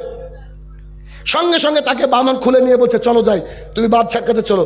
বাদশার কাছে গিয়ে বলছে, তাহলে রাজি হয়েছো? মৃত্যু দেখলে সবাই রাজি হয়ে যায়। আব্দুল্লাহ বলছে, আমি রাজি হয়েছি। কে বললো? তো বলছে, মানে এই কি ব্যাপার? তো বলছে, হুজুর ও তো কাঁদছিল। তার মানে কান্না মানে কি, রাজি তো? আব্দুল্লাহ রাদিয়াল্লাহু তাআলা বলছেন, জি সত্যি আমি কাঁদছিলাম। তবে কেন জানেন? আমার মাত্র 18-20 বছর বয়স। আমি ভাবছিলাম, আল্লাহ তোমার জন্য, তোমার রাস্তায় কিছু কাজই করতে পারলাম না, মাত্র 2-1টা যুদ্ধে গেলাম, অনেক কাজ বাকি, আর তুমি আমাকে এত তাড়াতাড়ি নিয়ে নিবা। আচ্ছা নাও, আপত্তি নেই। আমার মাথায় যতগুলো চুল আছে প্রত্যেকটা আব্দুল্লাহ তুমি তৈরি করে দাও। প্রত্যেকটা আব্দুল্লাহ তোমার সম্মান রক্ষা করার জন্য, তোমার তাওহীদকে বুকে ধারণ করার জন্য, প্রত্যেকটা আব্দুল্লাহ ওই রকম তেলের কড়াই, লাখ লাখ তেলের কড়াই ডুবে মরে যাবো, তবুও এই আল্লাহর একত্ববাদ থেকে দূরে থাকবো না। এটা হচ্ছে হেদায়েতের নিয়ামত, এটা হচ্ছে হেদায়েতের নিয়ামত। কি বুঝছেন আপনি? হেদায়েত কাকে বলে দেখবেন, হেদায়েত কাকে বলে? সুহাইব রুমি রাদিয়াল্লাহু তাআলা আনহু খুব ছোটবেলা থেকে শখ, মুহাম্মদ সাল্লাল্লাহু আলাইহি ওয়াসাল্লামকে একবার জড়িয়ে ধরবো, মুহাম্মদ সাল্লাল্লাহু আলাইহি ওয়াসাল্লামকে একবার কাছে টানবো। আমি শুধু মাঝে মাঝে ভাবি, ওই যে আজকে আপনাদের বক্তৃতা করলো আমার আগের জন, কি নাম ভাই? আবু বাক্কার ভাই আর ওনার মামা। তো ওই ওদের মাস্টারমশাই আশাপুরে এক দোকানে বলে যে টিফিন করি, তো উনি আমাকে বলছেন, আপনি যেমন আব্দুর রাজ্জাক বিন ইউসুফের জন্য দোয়া করেছিলেন যেন সাক্ষাৎ হয়, আল্লাহর কাছে আমরাও দুজন বহু দোয়া করেছিলাম যে আপনার সাথে যেন সাক্ষাৎ হয়। আজকে কলিজাটা জুড়িয়ে গেল। যাওয়ার সময় বলছে, 1 ঘন্টা থাকার পরে আমার সাথে যাওয়ার সময় আমার বিশ্বাসই হচ্ছে না যে আপনি আমাদের সামনে বসা। এটা তো সামান্য নগণ্য মানুষ, কিছুই না, কিছুই না। মুহাম্মদ সাল্লাল্লাহু আলাইহি ওয়াসাল্লামকে দেখার আকাঙ্ক্ষা কেমন হতে পারে একবার কল্পনা করতে পারছেন? সুহাইব রুমি রাদিয়াল্লাহু তাআলা আনহু তিনি করলেন কি, মক্কার বুকে বড় হতে লাগলেন, বাইরে থেকে এসেছিলেন। তিনার ভাষার মধ্যে রোমের ভাষা ছিল বলে তাকে রুমি বলা হয়, তবে আরবি জবান। তিনি মক্কার বুকে ব্যবসা করতে করতে করতে পাহাড় তৈরি করলেন। একদিন তিনি কুরাইশদেরকে বললেন, আমার মনের আকাঙ্ক্ষা পূরণ করার জন্য আমাকে আর কেউ বাধা দিতে পারবে না, আমি মুহাম্মদ সাল্লাল্লাহু আলাইহি ওয়াসাল্লামের সাথে দেখা করতে যাব। কুরাইশরা ফন্দি করলো, না একে যেতে দেওয়া যাবে না। সুহাইব রুমি রাদিয়াল্লাহু তাআলা আনহুকে যেতে দেওয়া হলো না। সুহাইব রুমি রাদিয়াল্লাহু তাআলা আনহু একদিন গোপনে বেরিয়ে গেলেন। কুরাইশদের কাছে সংবাদ চলে গেল, ঠিক এরকম একটা উঁচু জায়গায় সুহাইব রুমি রাদিয়াল্লাহু তাআলা আনহু অবস্থান করছিলেন। ঠিক এমত অবস্থায় কুরাইশরা তাকে ঘিরে ফেললো। সুহাইব রুমি রাদিয়াল্লাহু তাআলা আনহু উপরে উঠে বলছে, শোনো, আমার এইখানে যতগুলো তীর রয়েছে তোমরা সবাই জানো যে আমার হাতের তীর কিন্তু একটাও মিস হয় না, যতটা তীর ততটা মানুষ। তারপরে আমার হাতে তরবারি ভেঙে গেলে আমি তোমাদের, আমাকে মুহাম্মদ সাল্লাল্লাহু আলাইহি ওয়াসাল্লামের কাছে সাক্ষাৎ করতে যেতে দিবা নাকি তোমরা মরবা? কুরাইশরা বলছে, অসম্ভব, আমরা তোমাকে যেতে দিতে পারি না, অসম্ভব, আমরা তোমাকে যেতে দিব না। তখন বলছে কেন যেতে দেবো না, কেন তোমরা এরকম ঝামেলা করছো? তখন সোহাইব রুমি রাদিয়াল্লাহু তাআলাকে তারা বলছেন, তুমি বাইরে থেকে এসেছো, সব ইনকাম এলাকায় এসে করেছো, তুমি কোনো সম্পদ নিয়ে আসনি, ও মক্কা থেকে ইনকাম করে নিয়ে পালিয়ে যাবা? সোহাইব রুমি কোটি কোটি টাকার মালিক ছিলেন। তিনি বললেন, আহারে তোমরা আমাকে এতদিন শুধু আমার সম্পদের জন্য আটকে রেখেছো নাকি? তারা বললো, তাছাড়া আবার কিসের জন্য আটকে রেখেছি? সোহাইব রুমি রাদিয়াল্লাহু তাআলা বললেন, যাও সব সম্পদ দিয়ে দিলাম, একবার এক ঝলক মুহাম্মদ সাল্লাল্লাহু আলাইহি ওয়াসাল্লামকে দেখার জন্য। ইসলাম কাকে বলে দেখেন ঘটনা। সোহাইব রুমি রাদিয়াল্লাহু তাআলা চলতে লাগলেন রাস্তায়, আনন্দে চলছেন। আহারে আনন্দ, তার কিচ্ছু নাই, এটা আনন্দ? সব ফুরিয়ে গেল, কিচ্ছু নাই, কেউ নাই, কিচ্ছু নাই, এটা আনন্দ হয়? চলতে চলতে চলতে চলতে মদিনায় ঢুকবেন, মুহাম্মদ সাল্লাল্লাহু আলাইহি ওয়াসাল্লামের সঙ্গে দেখা হয়ে রাসূল সাল্লাল্লাহু আলাইহি ওয়াসাল্লাম সালাম দিয়ে বলছে, সোহাইব রুমি ব্যবসায় লাভ করেছো, সোহাইব রুমি ব্যবসায় লাভ করেছো, সোহাইব রুমি ব্যবসায় লাভ করেছো। সোহাইব রুমি রাদিয়াল্লাহু তাআলা বলছেন, আমি ভেবেছিলাম এই ঘটনা আপনাকে গিয়ে শোনাবো, কিন্তু আমার আগে এসে জিবরাইল শুনিয়ে দিয়েছে। সুবহানাল্লাহ, হেদায়েতের নূর। শুধুমাত্র একবার কলিজাটা জোড়ানোর জন্য লক্ষ লক্ষ মিলিয়ন মিলিয়ন সম্পদকে কিছু মনে করেননি। আয়েশা রাদিয়াল্লাহু তাআলা আনহা বলেন, একদিন দুপুর বেলায় কেউ যেন খবর দিল রাসূল সাল্লাল্লাহু আলাইহি ওয়াসাল্লাম কাপড় দিয়ে মুখটা ঢেকে বাড়ির থেকে আমাদের দিকে বা আমাদের বাড়ির দিকে আসছেন। আমি আমার বাবাকে বললাম, আব্বা মুহাম্মদ সাল্লাল্লাহু আলাইহি ওয়াসাল্লাম আসছেন। আমরা সবাই বিচলিত হয়ে গেলাম, কেন তিনি এই মুহূর্তে বেরোলেন? তিনি তো বাড়ির থেকে এই মুহূর্তে বেরোন না। তিনি আসলেন, আমার বাবা আবু বকর গিয়ে দরজার সামনে দাঁড়ালেন, রাসূল সাল্লাল্লাহু আলাইহি ওয়াসাল্লাম সালাম দিলেন, দরজাকে খুলে দেওয়া হলো। এবার মুহাম্মদ সাল্লাল্লাহু আলাইহি ওয়াসাল্লাম বলছেন, কি ব্যাপার? তখন আবু বকর বলছেন, কি ব্যাপার? মুহাম্মদ সাল্লাল্লাহু আলাইহি ওয়াসাল্লাম বলছেন, তোমার বাড়িতে যারা আছে তাদেরকে বাইরে বের করে দাও, তোমার বাড়িতে যারা আছে তাকে বাইরে বের করে দাও। আবু বকর রাদিয়াল্লাহু তাআলা বললেন, আমার মা বাবা আপনার উপরে কুরবান হোক। আমার পরিবার মানে আপনার পরিবার, আপনার স্ত্রী আছে আয়েশা, আমি আবার তাকে কোথায় বার করব? ও আচ্ছা ঠিক আছে, শোনো, আল্লাহ তাআলা হিজরতের জন্য বলেছে, সম্পদ ছেড়ে দিতে হবে, বিবি বাচ্চা ছেড়ে দিতে হবে, এলাকার ভালোবাসা ছেড়ে দিতে হবে, হিজরতের জন্য বলেছে। আবু বকর যেন কিছু একটা প্রশ্ন করতে চাচ্ছিলেন, মনটা একটু আকুপাকু করছিল, কি যেন বলতে চাইছিলেন। রাসূল সাল্লাল্লাহু আলাইহি ওয়াসাল্লাম বলছে, আবু বকর তুমি টেনশন করিও না, আল্লাহ তাআলা আমাকে তোমার সাথে সঙ্গী করে দিয়েছেন।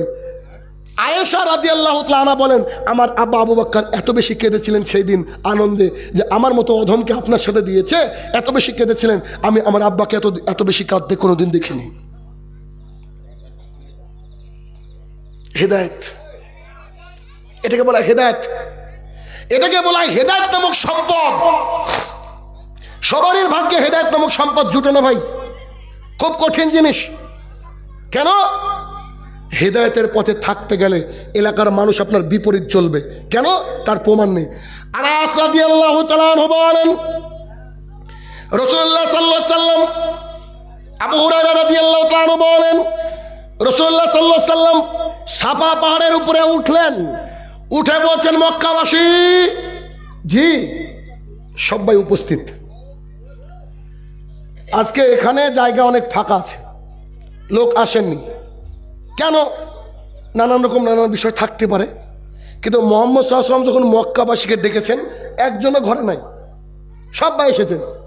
এসে মুহাম্মদ সাল্লাল্লাহু আলাইহি ওয়াসাল্লাম দাঁড়িয়ে আছেন, তো সবাই বলছেন, আপনি সত্যবাদী, ভালো করে বুঝবেন কথা, আপনি সত্যবাদী, আপনি আমানতের খেয়ানত করেন না, আপনি অসহায়ের পাশে থাকেন, আপনি আত্মীয়তার বন্ধন ছিন্ন করেন না, আপনার মতো আমানতদারি তো সত্যবাদী মানুষ মক্কায় একটাও নাই। কারা বলছে? মক্কাবাসী। কথা কিন্তু বুঝতে হবে, একটা কথা বুঝতে পারলে ইনশাল্লাহ হেদায়েতের রাস্তায় আসবেন, হাজার কথা বোঝার দরকার নেই। এবার মুহাম্মদ সাল্লাল্লাহু আলাইহি ওয়াসাল্লাম বলছে, তাই নাকি? জি, আমি একটা কথা বলবো আজকে, একটা, তোমরা কি মানবা? সবাই বলছে, অবশ্যই মানবো। তুমি কথা বলবো, আমরা মানবো না, তাই হয় নাকি? তোমার মতো ভালো মানুষ এলাকায় নাই। রাসূলুল্লাহ সাল্লাল্লাহু আলাইহি ওয়াসাল্লাম বলেন, কুলু লা ইলাহা ইল্লাল্লাহ তুফলিহুন, তোমরা সবাই লা ইলাহা ইল্লাল্লাহ বলো, তাহলে তোমরা বেঁচে যাবে। এইটুকু বাক্য। হাত কোথায় বাঁধতে হবে, বন্ধন চলবে কিনা, মাইয়াত শেষে সম্মিলিত মোনাজাত আছে কিনা, কিচ্ছু বলেনি। কি বলেছে বলেন তো? এক আল্লাহর ইবাদত করতে হবে, এক আল্লাহকে মানতে হবে, এই কথাটা সবাই বলেন, তাহলে আপনারা বেঁচে যাবেন। একটু আগের দৃশ্য কি ছিল? You are the most trusted person in the world. আপনি সবচেয়ে সত্যবাদী মানুষ, আমানতদারিতায় 1 নম্বর, আত্মীয়তার বন্ধনে 1 নম্বর, অসহায়ের পাশে দাঁড়াতে 1 নম্বর। আপনার মতো ভালো মানুষ নাই, ভালো মানুষ নাই। এই কথা বলা মাত্রই নিচ থেকে এক চাচা উঠে বলছে, আবুল আহাব, মিস্টার আবুল আহাব বলছে, এ তো বিয়াদব ছেলে গো। কথা বুঝতে পারছেন? এ তো বিয়াদব ছেলে, একে মারো মারো, এক্ষুনি মেরে ফেলো, আনালে গ্রাম ছাড়া করো। এক্ষুনি বলছে আপনার মতো ভালো মানুষ নাই। যেই বলেছে লা ইলাহা ইল্লাল্লাহ, আল্লাহ ছাড়া হক কোনো মাবুদ নেই, সঙ্গে সঙ্গে মুহাম্মদ সাল্লাল্লাহু আলাইহি ওয়াসাল্লামের উপরে সবাই খেপে গিয়েছে। কেন? 360টা মাবুদ ছিল কাবার মধ্যে। রাসূল সাল্লাল্লাহু আলাইহি ওয়াসাল্লাম বলছে একটাও চলবে না, চলবে কে? আল্লাহ সুবহানাহু ওয়া তাআলা। বুঝতে পেরেছেন? হক কথা বললে জাতি আপনার পিঠের চামড়া তুলে নেবে, এটাই বৈশিষ্ট্য। তাই তো লুকমান হাকিম তার ছোট্ট কলিজার টুকরা সন্তানকে বলছেন, ইয়া বুনাইয়া, হে আমার কলিজার টুকরা। আমি এই আয়াতটা দেখে আশ্চর্য হয়ে যাই। দেখেন, একটু বুঝেন, আমি যেমন করে বুঝেছি আপনাকে বুঝাই। ইয়া বুনাইয়া, হে আমার কলিজার টুকরা, আকিমিস সালাহ, নামাজ পড়ো, সালাত কায়েম করো। আমরু বিল মারুফ, ভালো কাজের আদেশ করো। মানুষকে বলো ফরজ সালাতের পরে যদি কেউ আয়াতুল কুরসি পড়ে ও ব্যক্তি মরলে জান্নাতে যাবে। মানুষকে বলো, মানুষকে বলো সকাল এবং সন্ধ্যায় যদি কেউ সৈয়দুল ইস্তেগফার পাঠ করে সারা দিন সারা রাতের মধ্যে মরলে জান্নাত। এগুলো হাদিস বলছি। মানুষকে কথা বলো। অনহানিল মুনকার, মানুষকে বলো যে ক্যারাম বোর্ড খেলা হারাম। যে ব্যক্তি ক্যারাম বোর্ড, পাশা, লুডু খেলে ও যেন তার হাত শুয়োরের রক্তের মধ্যে চুবিয়ে দেয়। মানুষকে বলো, এগুলো বলো মানুষকে। মানুষকে বলো পানবিড়ি, জর্দা, গুল, সিগারেট খেলে জাহান্নামে যেতে হবে। হাদিস পরে বলছি। মানুষকে বলো, আপনাকে উদাহরণ দিচ্ছি। অনহানিল মুনকার, খারাপ কাজ থেকে মানুষকে দূরে রাখো। আচ্ছা, এবার আমার মতে, আমার জন্য এমন মনে হচ্ছিল লুকমান হাকিম ছোট্ট ছেলেকে কি বলছে? বেটা নামাজ পড়ো, হলো 1। ভালো কাজ করো, মানুষকে বলো, সুন্দর কথা। খারাপ কাজ থেকে মানুষকে দূরে রাখো, সুন্দর কথা। এবার আল্লাহ যদি এমন বলতো তাহলে তোমাদেরকে জান্নাত দিব, তাহলে তো ঠিক হতো। কথাটা, কথা বুঝছেন কিনা? সুন্দর মিলতো কিনা? জান্নাত দিব। আল্লাহ তাআলা তাকে দিয়ে কি বলাচ্ছেন দেখেন, ওয়াসবির আলামা সাবাক, বেটা তুমি ধৈর্য ধারণ করো। মানে কি? বেটা তুমি ধৈর্য ধারণ করে, এই শব্দের অর্থ কি? এই শব্দের অর্থ সালাত আদায় করে নামাজ পড়লে কেউ কিছু বলবে না। বলবে? ভালো কাজ করলে কেউ কিছু বলবে না, বলবে। কিন্তু যেই অন্যায় থেকে নিষেধ করতে যাবেন তখন কিন্তু এলাকার মানুষ খেপে যাবে। তাই নিজের ছেলেকে বলছে, বেটা অসবির আলামা সাবাক, পিঠের চামড়া শক্ত করো। কথা বলছেন? আমার এলাকায় প্রায় এমন কোনো ছেলে মেয়ে নাই যে আমার কাছে পড়েনি ইংরেজি। এত স্টুডেন্ট আমার, আমি আজ পর্যন্ত কারোর সাথে ঝামেলা করিনি, কাউকে তুই তুকারি করে কথা বলিনি, মা বাবাকে উচ্চ শব্দে কথা বলিনি। গোটা গ্রাম জুড়ে বলে যে এই ছেলেটার মতো ছেলে নেই। সৌদি আরব থেকে এসে যখনই বললাম সালাত এভাবে আদায় করতে হবে, গোটা গ্রাম শত্রু। বুঝেননি? গ্রামের মানুষ বলছে যে শাইনুর রহমানের অ্যাকাউন্টে টাকা আসে। আল্লাহর কসম করে বলছি ব্যাংকের অ্যাকাউন্টই ছিল না আমার। কথা বুঝছেন কিনা? আচ্ছা বলেন তো, এখন তো আমাকে দুনিয়া চিনে আলহামদুলিল্লাহ। আমার বাড়ির সামনের লোক আমাকে চিনতে পারবেন এরকম হয়? হয় তো লোকজন যদি আমার বাড়ির সামনে যায় জিজ্ঞাসা করে শাইনুর রহমানের বাড়ি কোনটা, বলে চিনি না। কথা কি বোঝাতে পারছি আপনাকে আমি? কেমন দৃশ্য দেখেন। আনাস রাদিয়াল্লাহু তাআলা আনহু বলেন, রাসূল সাল্লাল্লাহু আলাইহি ওয়াসাল্লাম মসজিদুল নববীতে বসে, মক্কায় বসে আছেন। একজন লোক এসে আবু জেহেল, উতবা, সাইবাকে জিজ্ঞাসা করছে যে এখানে নাকি আব্দুল্লাহর বেটা নামে একটা লোক এসছে, মোহাম্মদ শেষ নবী নাকি, তার কাছে যাব। তো এলাকার লোক বুঝো পাগল, এলাকার লোক বুঝে জাদুকর, এলাকার লোক বলছে ওর কাছে যেও না, গেলে জাদু হয়ে যাবে। তো বলছে আরে ও কি জাদু করবে, আমি বড় জাদুকর। বাইরে থেকে যে লোক এসেছে ও বলছে ও কি জাদু করবে, ওকে ঘুরে আমি জাদু করব। আচ্ছা ঠিক আছে যাও, তাহলে যাও বুঝো। তো সেই লোক গিয়ে আল্লাহ রাসূল সাল্লাল্লাহু আলাইহি ওয়াসাল্লামকে বলছে, বলেন দেখি আপনি কি জাদু করেন। তো রাসূল সাল্লাল্লাহু আলাইহি ওয়াসাল্লাম বলছেন, আলহামদুলিল্লাহ আলহামদুলিল্লাহ। আল্লাহ তাআলার প্রশংসা দিয়ে শুরু করেছে, 1 থেকে 1.5 মিনিটও হয়নি। ওই জাদুকর বলছে, বলেন কি করে ইসলাম গ্রহণ করতে হয়। যে লোক নিজের প্রশংসা করে না, যে লোক এমনি কোনো কিছু করে না, যে লোক আল্লাহর প্রশংসা দিয়ে শুরু করে, সেই লোক কি জাদুকর হতে পারে? সেই লোক কি খারাপ হতে পারে? সঙ্গে সঙ্গে তিনি মুসলমান হয়ে গেলেন, কালেমা পড়ে গেলেন। আপনার আমার চরিত্র এমন কেন? আপনার আমার চরিত্র দেখে হিন্দুরাও আমাদেরকে আকৃষ্ট হবে, অমুসলমান আমাদের দিকে আকৃষ্ট হবে, অথচ আমি এখানে প্রোগ্রাম করতে আসলে আপনি আমার শত্রু। মানে কথা বুঝেন কিনা? আমার কথা হচ্ছে না? কথা তবে এই থেকে। আচ্ছা বলেন তো, একজন মুসলমানের ইখতিলাফ কটা বিষয় আছে? আল্লাহ এক, এতে ইখতিলাফ আছে? মুহাম্মদ সাল্লাল্লাহু আলাইহি ওয়াসাল্লাম তার প্রেরিত বান্দা এবং রাসূল, ইখতিলাফ? কোরআন এবং সুন্নাহ, ইখতিলাফ? শুধুমাত্র নামাজের কয়েকটা জায়গায় ইখতিলাফ, কয়েকটা জায়গা। আপনি যদি সারা জীবন রফুলা দেন না করেন, তারপরে নামাজ হবে। সারা জীবন যদি আমিন না বলেন, তারপরে নামাজ হবে। সারা জীবন যদি পায়ে পা না লাগান, তারপরে নামাজ হবে। কিন্তু দুঃখের বিষয় কি জানেন? এগুলো না করলেও কি হবে? নামাজ হবে। তো আমি শাহিনুর রহমান, এই যে ইনারা বসে আছেন, এদেরকে যদি গুলি করে দেন তাও এগুলা করবে। কি কারণে? আপনাদের মতো অত নেকি আমাদের নাই। কি কারণে? দেখেন, আয়েশা রাদিয়াল্লাহু তাআলা আনহা বলেন, রাসূলুল্লাহ সাল্লাল্লাহু আলাইহি ওয়াসাল্লাম বলেছেন, তোমরা ইহুদি খ্রিস্টানের বিরোধিতা করার জন্য জোরে জোরে আমিন বলো। কথা বুঝছেন কিনা? আবু হুরায়রা রাদিয়াল্লাহু তাআলা আনহু বলেন, রাসূলুল্লাহ সাল্লাল্লাহু আলাইহি ওয়াসাল্লাম বলেছেন, কোন ব্যক্তি যদি তার আমিনটা আকাশের ফেরেশতার আমিনের সাথে মিলিয়ে দিতে পারে, সে যদি তার গোনা সমুদ্রের পরিমাণও থাকে, আল্লাহ তাআলা গোনা ক্ষমা করে দেন। তো আপনি গুলি করলো যে আমি আমিন বলবো, বুঝছেন না কেন? আমি পাপী মানুষ, গোনা যে ক্ষমা করাতে হবে। আব্দুল্লাহ ইবনে মাসউদ রাদিয়াল্লাহু তাআলা আনহু বলেন, রাসূলুল্লাহ সাল্লাল্লাহু আলাইহি ওয়াসাল্লাম বলেছেন, কোন ব্যক্তি যদি পায়ে পা কাঁধে কাঁধ মিলিয়ে সালাত আদায় করে, আল্লাহ সুবহানাহু ওয়া তাআলা তার জন্য জান্নাতে একটা ঘর নির্মাণ করে। কিছু করার নেই যে আমার যে জান্নাতে ঘর দরকার। কথা বুঝছেন কিনা?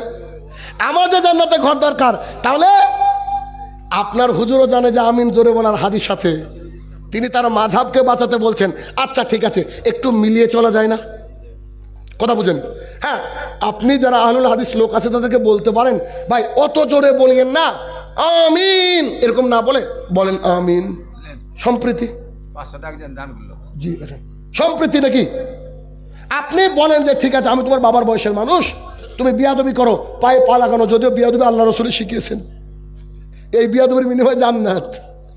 আপনি বুঝতে চাইলেন না, আচ্ছা ঠিক আছে, আপনার পায়ে একদিন মিলাবো, তারপরে কিয়ামত পর্যন্ত আপনার পিছনে সালাত আদায় করবো, পাশে সালাত আদায় করবো, লাগাবো না ইনশাল্লাহ। এই তো নীতি আমাদের। কিন্তু মসজিদ আল্লাহর ঘর না আপনার বাপের ঘর? আল্লাহর ঘর থেকে আল্লাহ তাআলা কোরআনুল কারীমের মধ্যে বলছে, খবরদার আমার বান্দাদেরকে আমার মসজিদে আসতে নিষেধ করো না। হয় না এরকম? মসজিদ থেকে বের করার রেকর্ড নাই? আমরা তো বিতাড়িত, আমরা জানি না। কথা বুঝছেন কিনা? তাহলে কি হেদায়েতের নূর সবারই কপালে জোটে না। আপনি বলবেন বড় পীর আব্দুল কাদের জিলানী অমুক বলেছে, আর আমি বলবো আবু হুরায়রা বলেছে। তফাৎ এটাই, এটাই তফাৎ। কারণ আমি আল্লাহ আল্লাহ রসুলের কথা ছাড়া বলতে পারি না, আর আপনি কাহিনী ছাড়া কথাই বলতে পারেন না। কেন? আপনি তো পড়েননি। আপনার পেটে লাথি মারলে 10টা হাদিস বানাবে না একটা টপিকের উপরে। চিনি না আপনাকে আমি? আপনি আবার বয়কটে ডাক দেন কিভাবে? শুনুন, আল্লাহ সুবহানাহু ওয়া তাআলা স্পষ্ট বলছেন, একটা আয়াত এদিক ওদিক হলে বক্তব্য দেবো না আপনাকে, আবারও বলছি। আল্লাহ সুবহানাহু ওয়া তাআলা 11 নম্বর মানে 2 নম্বর সূরা বাকারা আয়াত নম্বর 111, 3টি 111। আল্লাহ সুবহানাহু ওয়া তাআলা বলছেন, কুল হাতু বুরহানাকুম ইন কুনতুম সাদিকিন। যদি এতই পারদর্শী হন তাহলে আপনি আপনার দলিল দেন। আল্লাহ তাআলা কি বলছেন? তুমি জান্নাতে যাবা, ঠিক আছে, তুমি দলিল দাও, দলিল দাও। দলিল চাইতে গেলে কেন এই কথা বলে যে তোর বাপের বিয়ে আমি দিয়েছি? বলে না? এই কথা বলে। আচ্ছা বলেন তো, উমর রাদিয়াল্লাহু তাআলা আনহু যে আলেম ছিলেন, অত বড় আলেম তার জামানায় খুব কম ছিল কি বেশি ছিল? ছিলই না। উমার রাদিয়াল্লাহু তাআলা কে জানেন? আবু বকর রাদিয়াল্লাহু তাআলা আনহু মুহাম্মদ সাল্লাল্লাহু আলাইহি ওয়াসাল্লাম একটা ঘরের মধ্যে ঢুকছেন, যুদ্ধ থেকে জিতে এসেছেন। রাসূল সাল্লাল্লাহু আলাইহি ওয়াসাল্লাম একটা মহিলা একটা ডাব বাজাচ্ছেন, ডাব, ওয়ান হ্যান্ডেড ডাব বাজাচ্ছেন আর গান করছেন আর বলছেন, এই গান ওই গান না আর কি, গান করছেন আর কবিতা পাঠ করছেন আর বলছেন আমাদের আল্লাহ রসুল জিতে এসেছে, তিনারা সম্মানিত মানুষ, এরকম করে ডাব বাজাচ্ছেন। তো কে ঢুকছে বলেন তো? আল্লাহ রসুল, মহিলা বাজাচ্ছেন। তারপরে ঢুকছে আপনার আবু বকর, মহিলা বাজাচ্ছেন। আলী রাদিয়াল্লাহু তাআলা মহিলা বাজাচ্ছেন। যে উমর রেখেছে, মহিলাটা মুখটা ঢেকে চলে যাচ্ছে। মুহাম্মদ সাল্লাল্লাহু আলাইহি ওয়াসাল্লাম হাসচার বলছে, উমার তোমাকে দেখে শয়তানও ভয় পায়। বলছে তোমাকে দেখে শয়তানও ভয় পায়, তুমি হচ্ছে উমার, তোমাকে দেখে শয়তানও ভয় পায়। রাসূলুল্লাহ সাল্লাল্লাহু আলাইহি ওয়াসাল্লামের কাছে উমার রাদিয়াল্লাহু তাআলা গেলেন, কে বলেন, আল্লাহ রসুল, টাকনুর নিচে প্যান গেলে তো জাহান্নামে যাবে মানুষ। তো জি যাবে। মুসলিম শরীফ হাদিস নম্বর 195, 195। আচ্ছা, উনি ওটা বলেননি, আপনাকে বলে দিলাম আমি আমার রেফারেন্স। এবার আল্লাহ রসুল, কালকে রাতে স্বপ্নে দেখছি আমি একটা জুব্বা পরেছি, জুব্বাটাকে এভাবে তুলছি, আবার নিচটা বেড়ে যাচ্ছে, আবার তুলছি, আবার নিচটা বেড়ে যাচ্ছে, আল্লাহকে আমাকে জাহান্নামে দিবে নাকি? উমার রাদিয়াল্লাহু তাআলা বলছেন, বিচক্ষণ মানুষ, আল্লাহকে আমাকে জাহান্নামে দিবে নাকি? আমার যে ভয় লেগে যাচ্ছে। মুহাম্মদ সাল্লাল্লাহু আলাইহি ওয়াসাল্লাম বলছে, উমার ওইটা তোমার জুব্বা বাড়ছে না, আমার পরে যাবতীয় জ্ঞান আল্লাহ তোমাকে দিয়েছে। সুবহানাল্লাহ। এই হচ্ছে উমার রাদিয়াল্লাহু তাআলা। উমার রাদিয়াল্লাহু তাআলা কে জানেন? উনি হচ্ছেন এমন এক ব্যক্তিত্ব যিনি আল্লাহ রসুল পরামর্শ নিলে আল্লাহ তাআলা তার সপক্ষে আয়াত নাজিল করে। উমার রাদিয়াল্লাহু তাআলা কে জানেন? আসেন আপনাকে দেখাই, আসেন দেখাই। আবু হুরায়রা রাদিয়াল্লাহু তাআলা বলেন, রাসূলুল্লাহ সাল্লাল্লাহু আলাইহি ওয়াসাল্লামের সঙ্গে আমরা একটা যুদ্ধে ছিলাম, সম্ভবত খাইবারের যুদ্ধে। এই যুদ্ধে থাকার সময় আমাদের খুব খাদ্য সংকট হলো, খাবার সংকট পড়ে গেল। তো কয়েকটা সাহাবী গিয়ে বলছেন, আল্লাহ রসুল, আমাদের যে উটগুলো রয়েছে কয়েকটা জবাই করে আমরা খাই, আমরা আর থাকতে পারছি না। হয়তো 10-12 দিন খাইনি সাহাবীরা, আর থাকতে পারছি না, একটু উটটাকে জবাই করে আমরা খাই। রাসূল সাল্লাল্লাহু আলাইহি ওয়াসাল্লাম কোমল মনের মানুষ, রহমতুল্লাহ আলামিন, তিনি কারো কষ্ট সহ্য করতে পারেন না। তিনি বলছেন, আচ্ছা জবাই করো। উমার রাদিয়াল্লাহু তাআলা যাই ধরো, আল্লাহ রসুল ঠিক আছে, আপনি অনুমতি দিয়েছেন, সবই ঠিক আছে, একটা পরামর্শ দিতাম, যদি মানতেন একটু ভালো হতো। তো কি?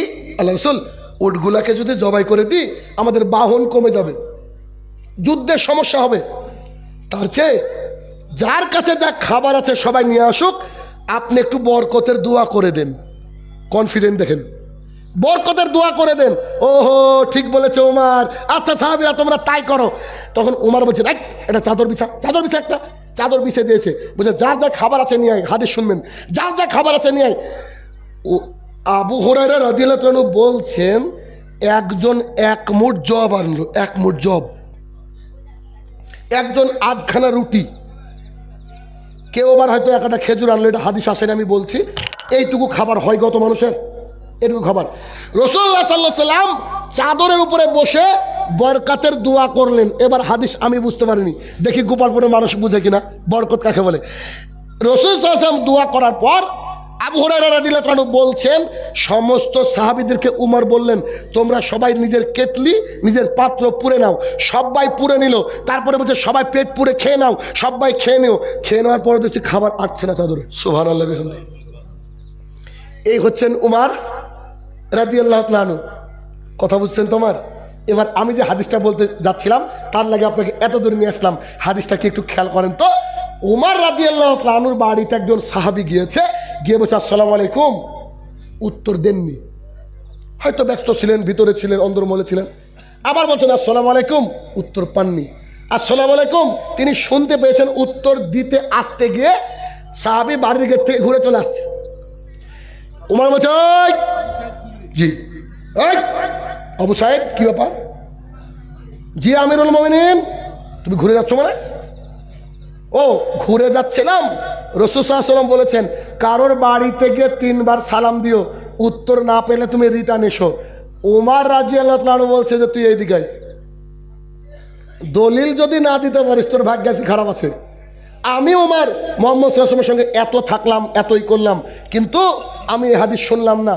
কত সুন্দর কথা, তিনি দলিল চেয়েছেন, চাইতে পারেন, হাদিসটা জানা হবে। আবু সাইদ খুদরি রাদিয়াল্লাহু বলছে ঠিক আছে আসেন আসেন, তিনি ভয় খেয়ে গিয়েছেন। উমার মানে বুঝতে পারছেন তো, এরকম একটা মজলিস থেকে উঠে গিয়েছিলেন, এসে বলছেন ও সাহাবীরা উমরের রাগ থেকে আমাকে রক্ষা করো, তোমরা এই হাদিসটা কে কে শুনেছো? ওখান থেকে একটা সাহাবী উঠে বলছে জি উমার, এই হাদিস আমিও শুনেছি। উমার রাদিয়াল্লাহু আনহু বলেননি যে তোর বাপের বিয়ে আমি দিয়েছি। উমার রাদিয়াল্লাহু আনহু বলেন যে আমি 30 বছর বুখারী পড়িয়েছি। উমার রাদিয়াল্লাহু আনহু বলেন যে আমি শ্রীমন্তপুর হাই মাদ্রাসার শিক্ষক। তিনি বলেননি, তিনি কি বলেছেন? তিনি বলেছেন হে আমার প্রতিপালক, আবু সাইদ খুদরির জ্ঞানটাকে বাড়িয়ে দাও। হে আমার প্রতিপালক, তার জ্ঞানে বারাকা নাজিল করো, তার পরিবারকে উপরে বারাকা নাজিল করো। অর্থাৎ কেউ যদি আপনার ভুল ধরিয়ে দেয় তার জন্য দোয়া করতে হবে। আর আমরা কারোর ভুল ধরে গালি পাই, গালি পাই না? আমরা কারো ভুল ধরলে কি হয়? বিরোধিতা পাই। অথচ উমর রাদিয়াল্লাহু আনহু অত বড় বিচক্ষণ একজন আলেম, তিনি একজন ছোট্ট সাহাবীর জন্য দোয়া করছেন। আরে এই হাদিসটা আমি জানতাম না, আমাকে জানিয়ে দিয়েছে। কত বড় ভালো মানুষ, আমাকে জানিয়ে দিয়েছে। উমর দোয়া করছেন আর আমরা বদ দোয়া করি। এই তুই জানিস আমি বুখারী পড়াই, তুমি বুখারী পড়াও তো, দেখো না ওখানে হাত বাঁধার অধ্যায় আছে, দেখতে পাও না? তুমি কানা? তুই বুখারী পড়াও, দেখো না ওখানে আমিন জোরে বলার কথা আছে, তুমি দেখতে পাও না? তুমি কানা? বুঝে বুখারী পড়ে। চিন্তা করেন তাহলে কি হেদায়েতের নিয়ামত, হেদায়েতের নিয়ামত। এবার টাইম দেখেন তো কটা বললো? 10টা। আমার টাইম ইজ আপ। আচ্ছা আরেকটু তো বিষয় হচ্ছে, শুনুন, এরা কোরআন এবং সুন্নাহকে ভালোবাসে বলে বসে আছে, এটাই ব্যাপার। সবাই তো আর ভালোবাসতে পারে না, না, এটাই ব্যাপার। আপনাকে একটু দেখাচ্ছি আমি, একটু। আমি সাধারণত কোনো কাহিনী বলি না, কাহিনী বলি না, কিন্তু আপনাকে জানার জন্য যে মা বোনরাও আছে, সবারই জানার দরকার আছে। আপনাকে বলি, আমি আমার বাড়ি যে গ্রামে, ওই গ্রামে বিয়ে করেছি আমি। তো আমার স্ত্রীর বাড়ি যেখানে, সেই ওর বাড়ির সামনে যে বড় মসজিদ, যে মসজিদ থেকে আমাদেরকে সুন্দর করে বের করে দেওয়া হয়েছে। কথা বুঝেন? যে মসজিদ থেকে, এই বাবারা তোমরা বসো না রে বেটা, পরে হবে, যা রাখো। তো আমি, আমার স্ত্রী আমার বাড়ির থেকে তার দাদার বাড়ি গিয়েছে, দাদার বাড়িতে মানুষ, আমার স্ত্রী তার দাদার বাড়িতে গিয়েছে। তো একটা ক্যারি ব্যাগ ছিল, ঠিক আছে অসুবিধা, আপনি বসেন, 30 মিনিট চালিয়ে দেন, ঠিক আছে। তো তিনি একটা ক্যারি ব্যাগ করে মোবাইল নিয়ে গেছে, ছোট মোবাইলগুলো নাই স্যামসংয়ের, চিনেন তো? তো ক্যারি ব্যাগ ছিল ফুটো, ক্যারি ব্যাগ থেকে মোবাইলটা পড়ে গিয়েছে। ও গিয়ে দেখছে মোবাইল নাই। ও কাকে বলেছে ফোন লাগাও, ফোন লাগিয়ে দেখছে মোবাইল সুইচ অফ। মানে কি? মানে বুঝতে পারেনি? যে পেয়েছে ও পাকা, এবি পাকা লোক, মানে মোবাইল আর দিবে না। এটা তো আমাকে বাড়িতে ফোন লাগিয়ে বলছে যে মোবাইলটা হারিয়ে গিয়েছে। আমি বলছি আলহামদুলিল্লাহ, সব কিছুতে আল্লাহর প্রশংসা। আমি যাক, যে পেয়েছে পেয়েছে, যদি দেয় তো আলহামদুলিল্লাহ, না দিলে হয়তো মোবাইলের কারণে আল্লাহ তাআলা ওকে জাহান্নামে নিয়ে যাবে, ওটা আর ব্যাপার। কারণ একটা ফিতের কারণে জাহান্নাম হতে পারে। যাক, যে পেয়েছে আমি ক্ষমা করে দিলাম, আমি বলছি। এবার দেখেন, আমরা যে আহলুল হাদিস, কোরআনকে কি করে মানি একটু দেখেন, আপনাকে দেখাচ্ছি। আমি একটা বাস্তব উদাহরণ আমার দিচ্ছি। আমার স্ত্রী বাড়িতে চলে এসেছে, এবার মসজিদের সামনে যেত ওদের বাড়ি। তা আমাদের ওই বড় মসজিদ থেকে ঘোষণা হয় যে কালোতে ধলোতে একটা খাসি হারিয়ে গিয়েছে। এরকম হয় কি হয় না এলাকায়? অমুকের স্যান্ডেল হারিয়ে গিয়েছে, অমুকের বিড়ি খাওয়ার গ্যাস লাইটার হারিয়ে গিয়েছে, এরকম হয় না? আচ্ছা, তো আমি আমার ছেলেকে ঘুম পাড়ানোর জন্য মশারি টাঙাচ্ছি আমার বাড়ির থেকে একটু দূর। তো দেখছি মসজিদের আওয়াজ ভেসে আসছে, শাইনুর রহমানের মোবাইলটা হারিয়ে গিয়েছে, যদি কেউ পেয়ে থাকেন আমাদের মসজিদে জমা দিবেন, অথবা তার বাড়িতে গিয়ে দিয়ে আসবেন, আমার আব্বার নাম করে বলছে। যেই এই বাক্যটা শুনেছি, আমি আছি, আমার স্ত্রী আছে, ছেলে আছে, আমি বলছি হে আমার প্রতিপালক, জোরে জোরে বলছি, হে আমার প্রতিপালক, শাইনুর রহমান যেন মোবাইলটা না পায়, আমিন। আমার স্ত্রী বলছে কি গো, এটা তোমারই মোবাইল তো? আরে বাবা, তোমারই মোবাইলের কথা বলা হচ্ছে। তা বললাম যে আবার বলো আমিন। ও জানতো না এই বিষয়টা। ঘোষণা শেষ হয়ে গেল, আমি ওকে বললাম আমি 13খানা হাদিস জানি, বুখারী, মুসলিম, আবু দাউদ, তিরমিজি, নাসাই থেকে। রাসূল সাল্লাল্লাহু আলাইহি ওয়াসাল্লাম বলছেন যে কোনো ব্যক্তি যদি মসজিদ থেকে কারোর কোনো হারানো কিছু প্রচার করে তাহলে তার জন্য উল্টো বদদুয়া করো। ওটা শাইনুর রহমান হোক আর ওর বাপ হোক, আল্লাহর রসুল বলেছেন বদদুয়া করতে, আমি বদদুয়া করে দিয়েছি। আমার স্ত্রী বলছে আমিও বদদুয়া করলাম। কথা বুঝেননি? এই হচ্ছে আমরা আহলুল হাদিস। কোরআন এবং সুন্নাহর বাইরে আমরা যেতে বলেন পারি না এবং রাজিও নয়। যে কোনো মূল্যে আমরা কোরআন এবং সুন্নাহ আল্লাহর জমিনে বাস্তবায়ন করবই করব। আমি না পারলে আমার ছেলে করবে, ছেলে না পারলে নাতি, আর না হলে ঈসা আলাইহিস সালাম আছেই। আপনি যারা বিরোধিতা করছেন এখনো লাইনে চলে আসেন, আপনার ছেলে আপনাকে গুতিয়ে বাড়ির থেকে বের করে দেবে। কেন বলেন তো? এই যে যন্ত্রখানা আছে না, এই যন্ত্রতে আপনার ছেলে বসে বসে দেখছে কথা কি ঠিক না দিবে ঠিক। কি করে আপনি টিকবেন বলেন দেখি? কি করে টিকবেন? কারণ আমরা পড়াশোনা করে কথা বলি। আপনি বলবেন আসেন, সঙ্গে সঙ্গে হাদিসের দলিল দিয়ে দেবো, আপনার সামনে বুখারী খুলে দেখিয়ে দেবো, আপনার সামনে আবু দাউদ খুলে দেখিয়ে দেবো, আপনার সামনে কোরআন খুলে দেখিয়ে দেবো। আপনার কথা বলার মুখ থাকবে না, একেবারে সিসিটিভির মতন সব রেকর্ড হচ্ছে। কিচ্ছু করার নেই, কিচ্ছু করার। তবে আপনাকে আমি বিভ্রান্তির শিকার করতে আসিনি, আমি বলতে এসেছি আপনি যার কাছ থেকে দিন নেবেন না কেন ওখান থেকে যাচাই বাছাই করে নেন। কথা বলছেন? শাইনুর রহমানকে অন্ধ অনুসরণ করা যাবে না, হারাম।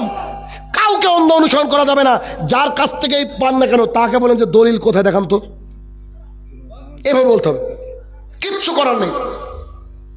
কারণ পড়াশোনা করা আর পড়াশোনা না করা এক হতে পারে? অসম্ভব, হতে পারে না। অতএব হেদায়েতের যে নিয়ামত, এই নিয়ামত আমরা ভোগ করব। তবে এই হেদায়েতের পথে কারা বাধা জানেন? আচ্ছা আপনি বলেন তো, ইমানদারিতে বলবেন।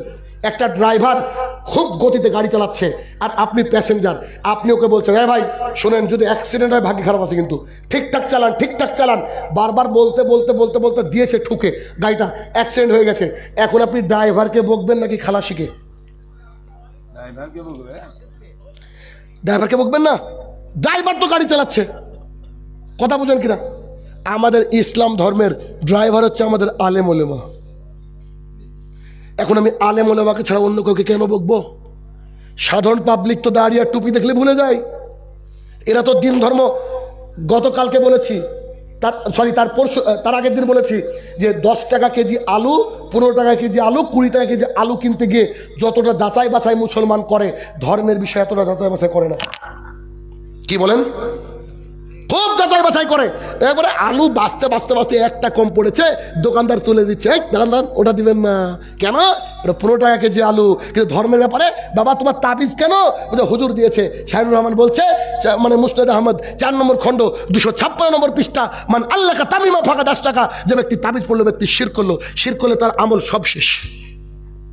আমরা আপনাকে বাঁচা দেখেছি।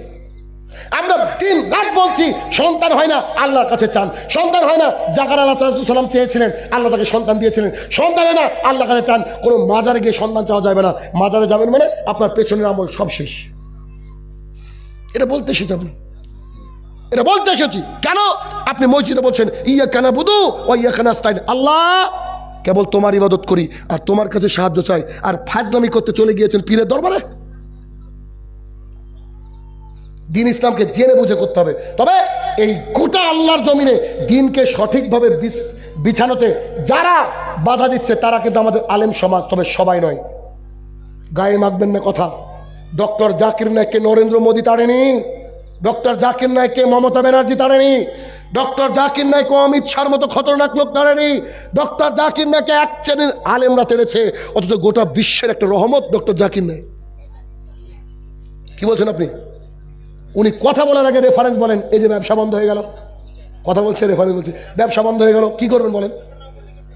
অতএব যে কোনো মূল্যে আল্লাহর জমিনে কি হবে বলেন তো? দিন প্রচার হবে।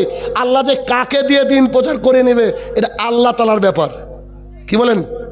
আল্লাহ তাআলার ব্যাপার। মিস্টার বারাক ওবামা, আমেরিকান দুইজন যুবক, দুই ভাই আইটি ইঞ্জিনিয়ার, ওনারা দেখেন, ওনারা বলছেন, ওনাদেরকে একটা সাক্ষাৎকারে জিজ্ঞাসা করা হয়েছে যে আপনারা ইসলাম গ্রহণ করলেন কার কথা শুনে? তো বলছে বুশের কথা শুনে।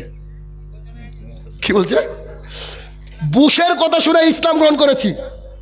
তো বলছে বুশ, ইয়েস, ওই যে 9/11 আছে না, ঘটনা ঘটেছিল, বলছে যখন টুইন টাওয়ারের ঘটনা ঘটলো ও দেখছি কথা বলছে, কথা বলার সময় শুধু ইসলাম ইসলাম ইসলাম বারবার বলছে। আমরা জানতাম না হোয়াট ইজ ইসলাম। আমরা সার্চ করলাম গুগলে what is Islam. Islam search করতে করতে করতে দেখলাম এটা হচ্ছে আল্লাহ মনোনীত ধর্ম, আল্লাহ প্রদত্ত ধর্ম। আমরা দুই ভাই গিয়ে ইসলাম গ্রহণ করলাম। কথা বলছেন, বিরোধিতা করতে গিয়ে কি হলো? আল্লাহু আকবার। ড্যানিয়েল লেডুকা, আমেরিকান একজন মহিলা, ড্যানিয়েল লেডুকা, তিনি বলছেন আমি দিন রাত কোরআনের বিরুদ্ধে লিখেছি। অনেক বড় শিক্ষিত নারী, দিন রাত কোরআনের বিরুদ্ধে লিখেছি। কোরআন আমার হাতে চলে আসলো একদিন, বলছে দাঁড়া তোকে সাইড করছি। কোরআনের সূরা, আপনার একটা সূরার মধ্যে তার চোখটা আটকে গেল, সূরা তাহা নাই, ওর মধ্যে আল্লাহ তাআলা লিখেছে বিগ ব্যাং থিওরি, কি করে পৃথিবী সৃষ্টি হলো। ড্যানিয়েল লেডুকা বলছে একজন মানুষ যে মরুভূমির মধ্যে থেকে এসেছে, না স্কুল ছিল, না কলেজ ছিল, না ইন্টারনেট ছিল, ওই মানুষটা বিজ্ঞানের বিষয় কি করে জানতে পারে? আশ্চর্য হয়ে গেলাম। ড্যানিয়েল লেডুকা বলছে পড়াশোনা শুরু করলাম, পড়াশোনা শুরু করতে করতে করতে পড়াশোনা করে কিচ্ছু করার নেই, ইসলাম গ্রহণ করে নিলাম, ইসলাম গ্রহণ করে নিলাম। হেদায়েত কত কঠিন জিনিস দেখেন। ইসলাম গ্রহণ করে নিলাম।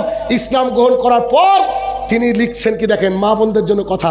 তিনি লিখছেন those women who always wear shorts and skirts, they always invited to the people, come to my shop which is 24 hours open, whatever you need you can take it from here. উনি বলছেন, মানে Daniel লেডুকা বলছেন, যেসব মহিলারা পেট খুলে পিঠ খুলে বুক খুলে জাতির সামনে দিয়ে হাঁটে, তারা যেন তাদের বুকে আর পিঠে পোস্টার ঝুলিয়ে রাখে, দিস ইজ মাই শপ, এটা আমার দোকান।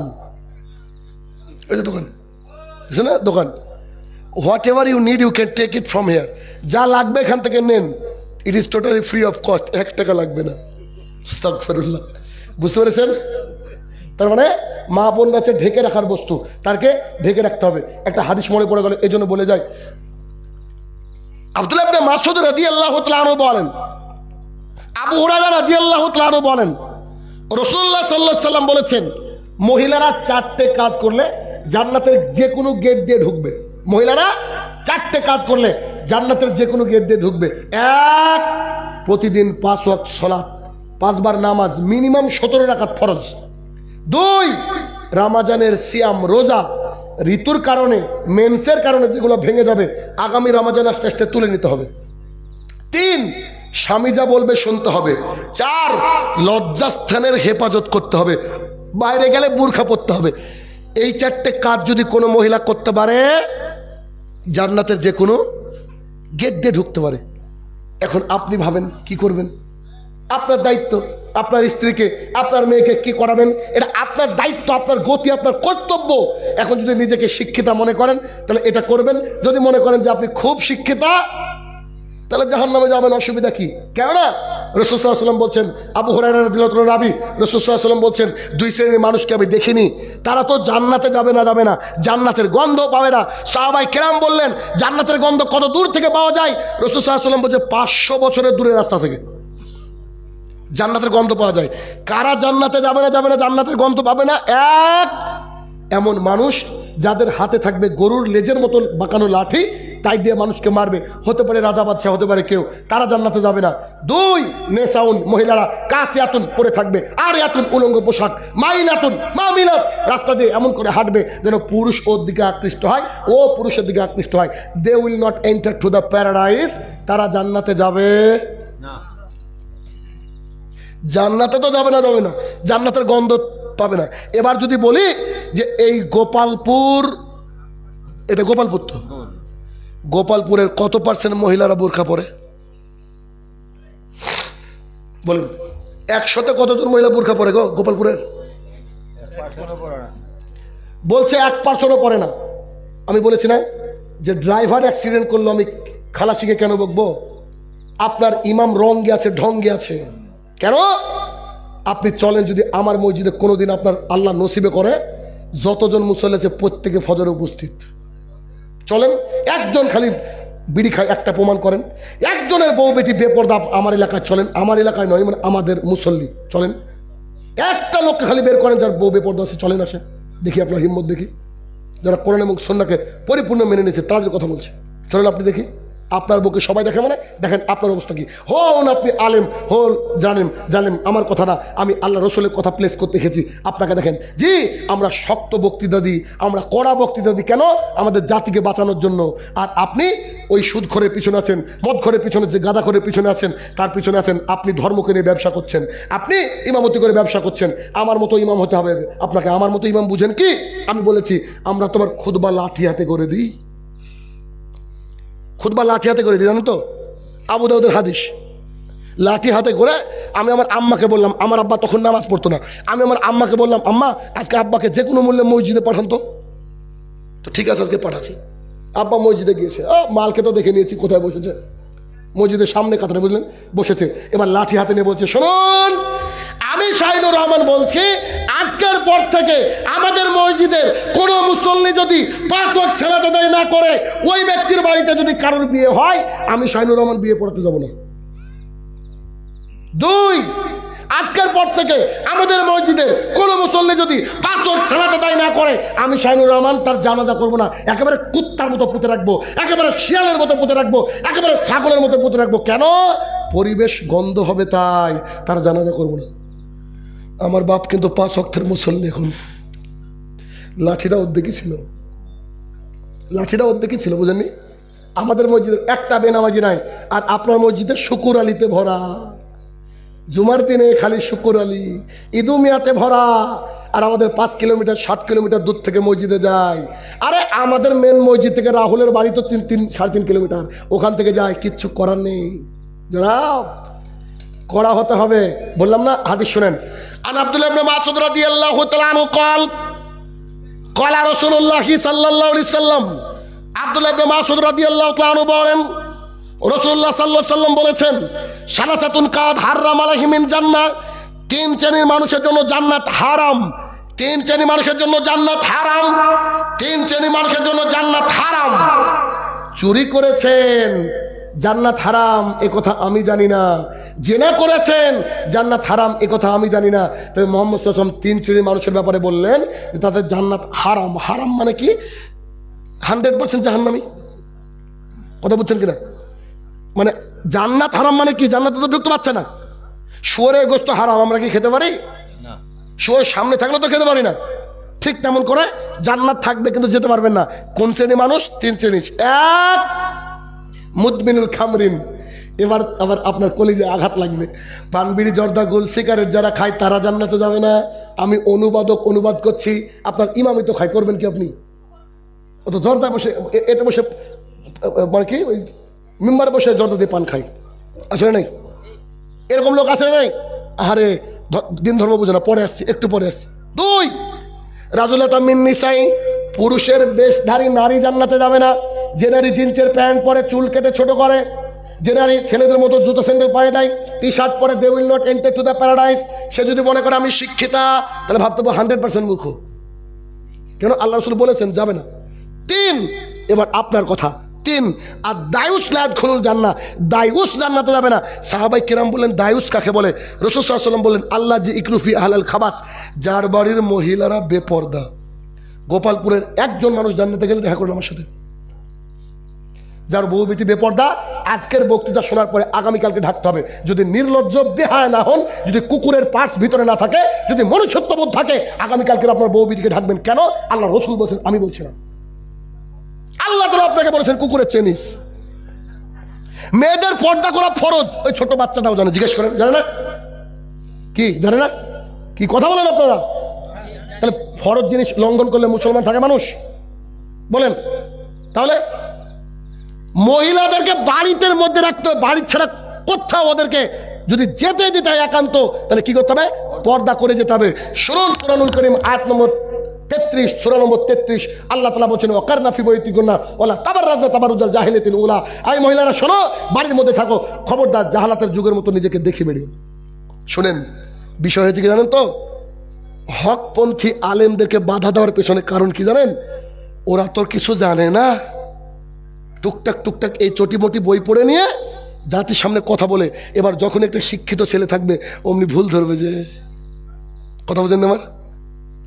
ধর্ম এতদিন চলে বাপ দাদা যা করছে করলাম, এখন তো পড়াশোনা করতে হবে। আমরা একটা খুতবা দিতে গেলে আমাদেরকে দুদিন পড়াশোনা করে লাগে, অত সময় কোথায়, অত সময় কোথায়। দেখেন একটা ঘটনা, এখন একটা মেয়ে টোটোতে চড়েছে, টোটো, তো টোটো এখন অনেক শিক্ষিত ছেলেরা কিন্তু টোটো চালায়, কি করবে, পশ্চিমবঙ্গ সরকার তো চাকরি দিচ্ছে না, টোটো চালায়। তো টোটো চালাতে গিয়ে তো মেয়েটা খালি ইংরেজিতে কথা বলছে বান্ধবীর সাথে, আছে না নাই এরকম, ইংরেজিতে কথা বলছে বান্ধবীর সাথে, ছেলেটা মিসকি মিসকি হাসছে, বুঝলেন, টোটো চালাচ্ছে। তো মেয়েটা নামতে গিয়েছে, ওই stop stop here toto here, দাঁড়া তোর টোটোকে দাঁড় কর। মেয়েটা নামতে গিয়েছে, অন্যটা ওই টোটোর প্যারাক থেকে আটকে গিয়েছে। তো ওই ছেলেটা মেয়েকে বলছে একটু দাঁড়ান আমি খুলে দিচ্ছি। তখন ওই মেয়েটাকে ছেলেটা বলছে যে does you know the cost of my ওড়না, তুই কি আমার ওড়নার দাম জানিস? তো ছেলেটা আরও বেশি হাসছে। তো যাই তুই হাসছিস কেন? তো আপনি এতক্ষণ যে ইংরেজি বলছেন বেশিরভাগই ভুল, বুঝতে বেশিরভাগই ভুল। তো বেশিরভাগই ভুল, এবার ও যেভাবে ইংরেজি বলছে, তো যদি আম পাবলিক সাধারণ পাবলিক ঘুরে বাপরে বাপ ইংরেজি তো কথা বলছি গো, ঠিক না? শিক্ষিত লোক, কিন্তু আমরা যে কলার ধরতে খেয়েছি বুঝতে পারেন আপনি। দেখেন আমার সাথে ঘটে যাওয়া ঘটনা আপনাকে বলি, আপনাকে বোঝানোর জন্য বলি। দেখেন দুর্গা পুজোর প্যান্ডেল দেখেছেন কোথাও? দুর্গা পুজোর প্যান্ডেল, দুর্গা পুজোর প্যান্ডেলে দুর্গা যখন ঠাকুর পুজো করছে, ওই পুজো করার সময় এক হাতে দেখবেন ঘন্টা থাকে, ঘন্টা, আর বা ধনুচি থাকে কোনো কোনো সময়, আর এক হাতে বেলপাতা থাকে, বেলপাতাগুলো গঙ্গা জলের মধ্যে চুবিয়ে ঠাকুর ওই পুজো করছে। আমি দাঁড়িয়ে দাঁড়িয়ে দেখছি, ঠাকুর বলছে ওম অন্নকর্মা বিশন্তি অসম্ভতি উপাস্তে একম দিউতা নাস্তে নাস্তে নিয়ে কিনছেন। তো ঠাকুরের পুজো করা শেষ, আমি ঠাকুর মশাইকে এগিয়ে গিয়ে বললাম, আপনি যে মন্ত্রটা পাঠ করে পুজো করলেন এটার মানে বলেন তো, একটু আমার জানার দরকার আছে। তো উনি আমার দাড়ি দেখে বলছে তুমি কি করবা? আমি পড়াশোনা করি তো বিভিন্ন ধর্মগ্রন্থ নিয়ে, একটু বলেন না, আমি মন্ত্রটা মানেটা বুঝবো আমি। তো ঠাকুর বলছে মানে তোমার ঠিকঠাক জানা নাই। সবাই হেসেছেন তাই না? আপনাদেরকে পরে বলছি আমি, ওই ঠাকুরের জন্য হাসলেন, আমাদের ঠাকুরের জন্য হাসবেন, একটু দাঁড়ান। তো আমি বললাম তাহলে ঠিক আছে একটা কাজ করি, আমি মানেটা বলি আপনি শুনেন। ও চোখেই বড় বড় হয়ে গেছে, আপনি বলবেন মানে মানে দাঁড়িয়ে লোক, শোনেন না তো বলেন। এবার তো আরো হাসবেন। মন্ত্রের মানে দেখেন, ওম শান্তি বর্ষিত হোক, অন্ধকারমা বিশন্তি, ওই সব লোক আরো বেশি অন্ধকারের দিকে যাচ্ছে। অসম্ভূতি, যারা নিজে হাতে বানায় উপাস্তে তারপরে পুজো করে, মানে কি হলো, যারা নিজে হাতে বানিয়ে পুজো করে তারা আরো বেশি অন্ধকারের দিকে যায়। কেননা একম ব্রহ্মা, ব্রহ্মা একজন, ঈশ্বর একজন, দেবতা নাস্তে দ্বিতীয় নাই, নিনি কিঞ্চন একটুকু নাই। দুর্গার পাশে 17 জন, এরা কি করছে? ভগবান এখন একজন বলছেন মন্ত্রতে, দুর্গার যদি ক্ষমতাতে চড় আপনাকে আগে মারত, খেয়াল করেনি? এই হচ্ছে তাদের ঠাকুর। আমাদের ঠাকুর এবার আসি, আল্লাহু আকবার। সূরা ফাতিহা কি সুন্দর তেলাওয়াত করলো, সুবহানাল্লাহ, এত সুন্দর তেলাওয়াত করেছে। এবার সূরা মাইদার 90 নম্বর আয়াত তেলাওয়াত করছে, ইয়া আইয়ুহাল্লাযীনা আমানু ইন্নামাল খামরু ওয়াল মাইসিরু ওয়াল আনসাবু ওয়াল আজলামু রিজসুম মিন আমালিশ শাইতান ফাজতানিবুহু লাআল্লাকুম তুফলিহুন। সালাম ফিরিয়ে এই দোকানে এসে বলছে পান দেন তো একটা 350 দিয়ে, বলে কি বলে না? ওখানে বলে আসলো নিশ্চয়ই পান বিড়ি জর্দা গুল সিগারেট হারাম, রিজসুম নাপাক, নাপাক শয়তানের কাজ, এগুলা করো না। আর ও এসে দোকানে চাইছে, বুঝতে পেরেছেন ওদের ঠাকুরের আমাদের ঠাকুরের মধ্যে তফাৎ আছে কোনো? শোন, মেন কথা কি জানেন তো, বিশ্বাস করেন বেশিরভাগই আজকে যারা দিন প্রচার করছেন আমাদের সব ধান্দাবাজ। কেউ তার মাযহাব বাঁচানোর জন্য, কেউ তার তরিকা বাঁচানোর জন্য, কেউ তার ফিতরাত বাঁচানোর জন্য, কেউ তার টাকা পয়সা ইনকাম করার জন্য, কেউ কন্টাকি বক্তা। এখন তো আমার চোখে তো 98 জনই কন্টাকি বক্তা। দেখেন আপনি ফোন করেন, বলেন গোপালপুরে জালসা, বলবে 30,000 টাকা নিব, অ্যাকাউন্টে 20 আর গিয়ে 10, মানে মালাকুল মতের সাথে ওর এগ্রিমেন্ট আছে, ও মরবে না। আস্তাগফিরুল্লাহ। অতএব আচ্ছা, ওষুধ খেতে কি ভালো লাগে কারোর? তিতো হয় না? আমার কথাগুলো সবই হয়তো তিতো লাগলো আপনাদেরকে, কিন্তু যদি সেবন করে নিতে পারেন, আল্লাহি আপনি পরিবর্তন হবেন। আচ্ছা বলেন তো, এতক্ষণ যাবৎ প্রায় 1.5 ঘন্টা বক্তৃতা করছি, আমি কখনো বলেছি যে নাভির নিচে হাত মানে নামাজ হবে না? আমি কখনো বলেছি নাকি মোহাম্মদ সাল্লাল্লাহু আলাইহি ওয়াসাল্লাম জন্মদিন পালন করেন না? বলেছি কি? আমি কখনো বলেছি নাকি ইয়া নবী সালাম আলাইহি বলেন না? বলেছি? আমি বলেছি নাকি যে আবু হানিফার রহমতুল্লাহ আলাইহি মাযহাব মানা যাবে না? আপনি মানেন, করেন, জাহান্নামে যান, আমার যায় আসে না। কিন্তু আমি যেটা বলতে চাইছি, আপনি যাই করেন না কেন কোরআন এবং সুন্নাহ থেকে দেখে করেন। কেন?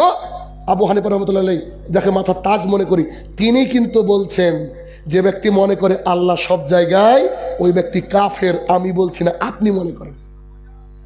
আসলে নাই, আমরা জানি আরশের উপরে আল্লাহ তাআলা, এটা আমরা জানি, আপনার আকীদা, এ নিয়ে কথা বলতে আসছি না। আপনি দুনিয়ার বুকে ফিতনা বাজে রেখেছেন মাত্র কয়েকটা জিনিস দিয়ে। এক, নবী নূরের তৈরি না মাটির তৈরি? তোর বাপের কি? যদি নবী নূরেরই তৈরি হয়, সেই নবী, নূরের নবী তো বলেছে 5 ওয়াক্ত সালাত আদায় করতে, তো ফজরে পাওয়া যায় না কেন? হ্যাঁ, সেই নবী তো বলেছে যে মানে যে কোনো ব্যক্তি যদি 1 টাকা সুদ খায় 70টা পাপ হয়। সবচেয়ে নিচের পাপ হচ্ছে নিজের মায়ের সাথে জেনা করা। যার বাড়িতে বন্ধন আছে ওর মায়ের সাথে জেনা করে। আমি বলছি না, হাদিস বলছে। কই আপনার ইমাম বলতে পারে না? কেন আপনার ইমাম কলপ মারে কেন? কালো কেন করে? আপনার ইমাম এসবগুলো সাইজ করে কেন? আল্লাহ রসুল বলছে ফৌল্লোহা, দাড়িটা ছেড়ে দাও। আহলু হাদিস কাকে বলে শুনবেন? কই মাস্টারমশাই কই? এই যে মাস্টারমশাই, কিছুদিন আগে মাস্টারমশাই সাথে আমার সাক্ষাৎ, দেখছি এই নিচের এটুকু কেটেছে, এইটুকু, এই যে থুতনির নিচে যেগুলো, ঠোঁটের নিচে কেটেছে। আমি বললাম শোনেন, এটা কাটা যাবে না, দাড়িকে আপন হালাতে ছেড়ে দিতে হবে। আজকে দেখছি অন্য একজনকে দাওয়াত দিচ্ছে, মাস্টারমশাই নিজে দাওয়াত দিচ্ছে আজকে আমার চোখের সামনে। এই ভাই, একটা বুড়ো বয়স্ক মানুষকে, এখানে আছেন বোধহয়, বয়স্ক মানুষকে বলছে এটা কাটা যাবে না, শাহিনুর সাহেব আমাকে বলেছেন, তারপর থেকে আমিও ছেড়ে দিচ্ছি। এর নাম হচ্ছে আহলু হাদিস। কথা বোঝেননি? হক পেলে সঙ্গে সঙ্গে মেনে নেব। কেউ যদি প্রমাণ করে দিতে পারে সম্মিলিত মুনাজাত করলে জান্নাত, আল্লাহর কসম করে বলছে আজকেই করব। কি করবেন না? কি করবেন না?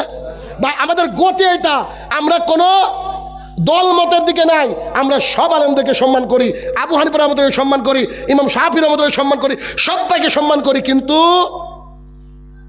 কথা মানে মুহাম্মদ সাল্লাল্লাহু আলাইহি ওয়াসাল্লামের, কথা মানে আল্লাহ রসুলের। আপনাকে ভালোবাসি, বিরিয়ানি খাওয়াবো, কিন্তু আপনি যদি সুন্নতের বিরোধিতা করেন তাহলে আসসালামু আলাইকুম, কিছু করার নেই। অতএব আসুন আমরা হক পথে নিজেকে পরিচালিত করি, আমরা হক দিন মানার চেষ্টা করি। তবে অনেক আলেম শুধুমাত্র নিজের জন্য, নিজের স্বার্থের জন্য, আমি বারবার করে এই কথাগুলো কেন রিপিট করছি নিশ্চয়ই বুঝছেন, স্বার্থের কারণে আপনাদেরকে গুমরা করে রেখেছে। আপনি যাই করেন না কেন তাকে খালি বলেন দলিল দেন, দেখবেন খেপে যাবে, গ্যারান্টি বলছি খেপে যাবে।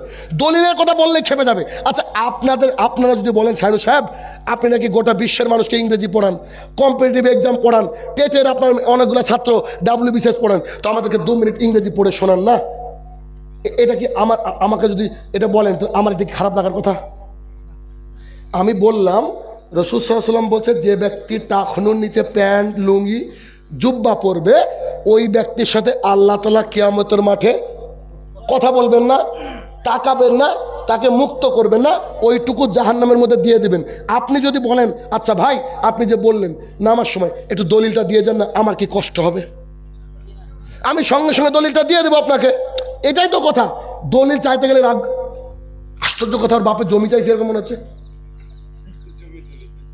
ব্যাপারটা তো তাই নাকি? আমি যতগুলো কথা বললাম আমি দলিল দিইনি।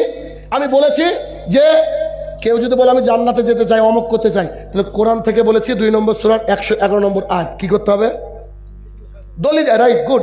উল হাতু বুরহানাকুম, দলিল চাইতে হবে। আমি বলেছি সূরা বাকারা সূরা নম্বর 2 আয়াত নম্বর 170 যে তোমরা তাদের কাছে দাওয়াত নিয়ে যাও, তারা বলে আমাদের বাপ দাদা কি কম বুঝতো, আমি বলছি ঘোড়ার ডিম বুঝতো। আল্লাহ বলছে আমি কি করবো?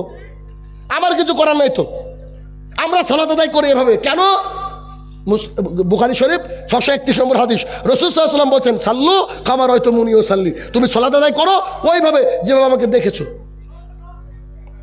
কিন্তু কেউ যদি নিচে আদায় করে আলহামদুলিল্লাহ, তাকে সম্মান করি, ভালোবাসি, তাকে ভালোবাসে, যদি একটা কিতাব উপহার দেবো সে পড়ুক, কিন্তু সালাতটা আদায় করুক, মসজিদে আসুক অন্তত, এটা আমাদের টার্গেট। অতএব গোটা মুসলমান সোনালী জাতি ছিল এক সময়, তাই না? আল্লাহ তাআলা তাদেরকে রাজত্ব দিয়েছিলেন না? ফোন ছিল ওমারের জামানায়, ফ্যাক্স, টেলিফোন, ইন্টারনেট, উমর রাদিয়াল্লাহু আনহু বসে আছেন মক্কায়, স্পেনের মানুষ থরথর করে কাঁপে। কিছুদিন আগে বিজ্ঞানীরা ভাবছে যে এত দূর থেকে একটা মানুষের কি ব্যাপার, তো একজন উঠে বলছে ওর নামটাই কাফি। উমর, এটাই যথেষ্ট। আসলে মাস্টার একটা কথা বলছিলেন যে যারা হকপন্থী না তাদেরকে দেখে কিন্তু না হকপন্থী অটোমেটিকলি ভয় করে। কথা বোঝেননি? ভয় না করলে এত বাধা কেন বলেন তো? ভয় না করলে এমন হওয়া উচিত ছিল, আচ্ছা ওরা জালসা করছে আমরা জালসা করবো, দেখি মানুষ বিচার করুক, কি খালাস হয়ে গেল।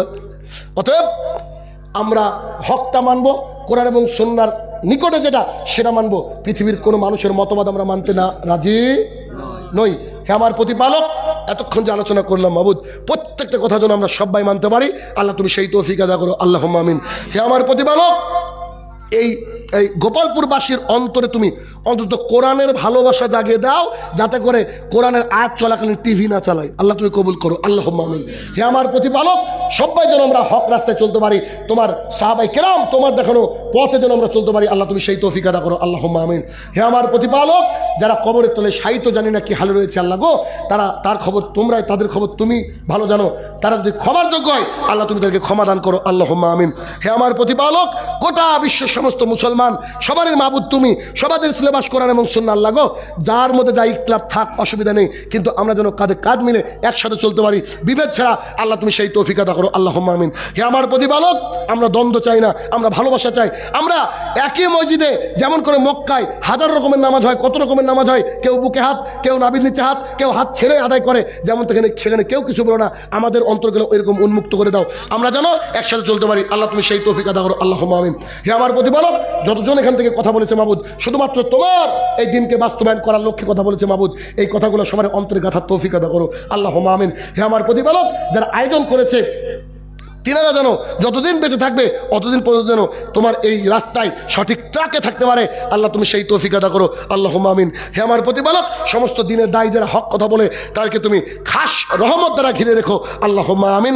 হে আমার প্রতিপালক, জি হে আমার প্রতিপালক, আমরা যেন সঠিকভাবে দিন ইসলামকে মানতে পারি। আল্লাহ তুমি সেই তৌফিক আদা করো, আল্লাহুম্মা আমিন। আর যেহেতু ভাইরা হট করে আয়োজন করেছে, অতএব একটু কাইন্ডলি আপনারা, আমি একটু সামনে যাচ্ছি, দরকার হয় যা পারবেন যতটা একটু বেশি বেশি পারবেন দিয়ে যাবেন, কারণ যথেষ্ট খরচ হয়েছে। আলহামদুলিল্লাহ, আসেন।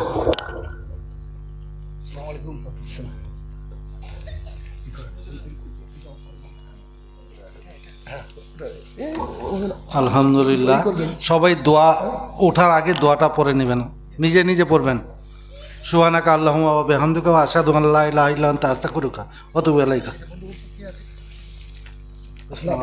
লাইভ টপ করে ভাই, মাশাআল্লাহ মাশাআল্লাহ, আসুন।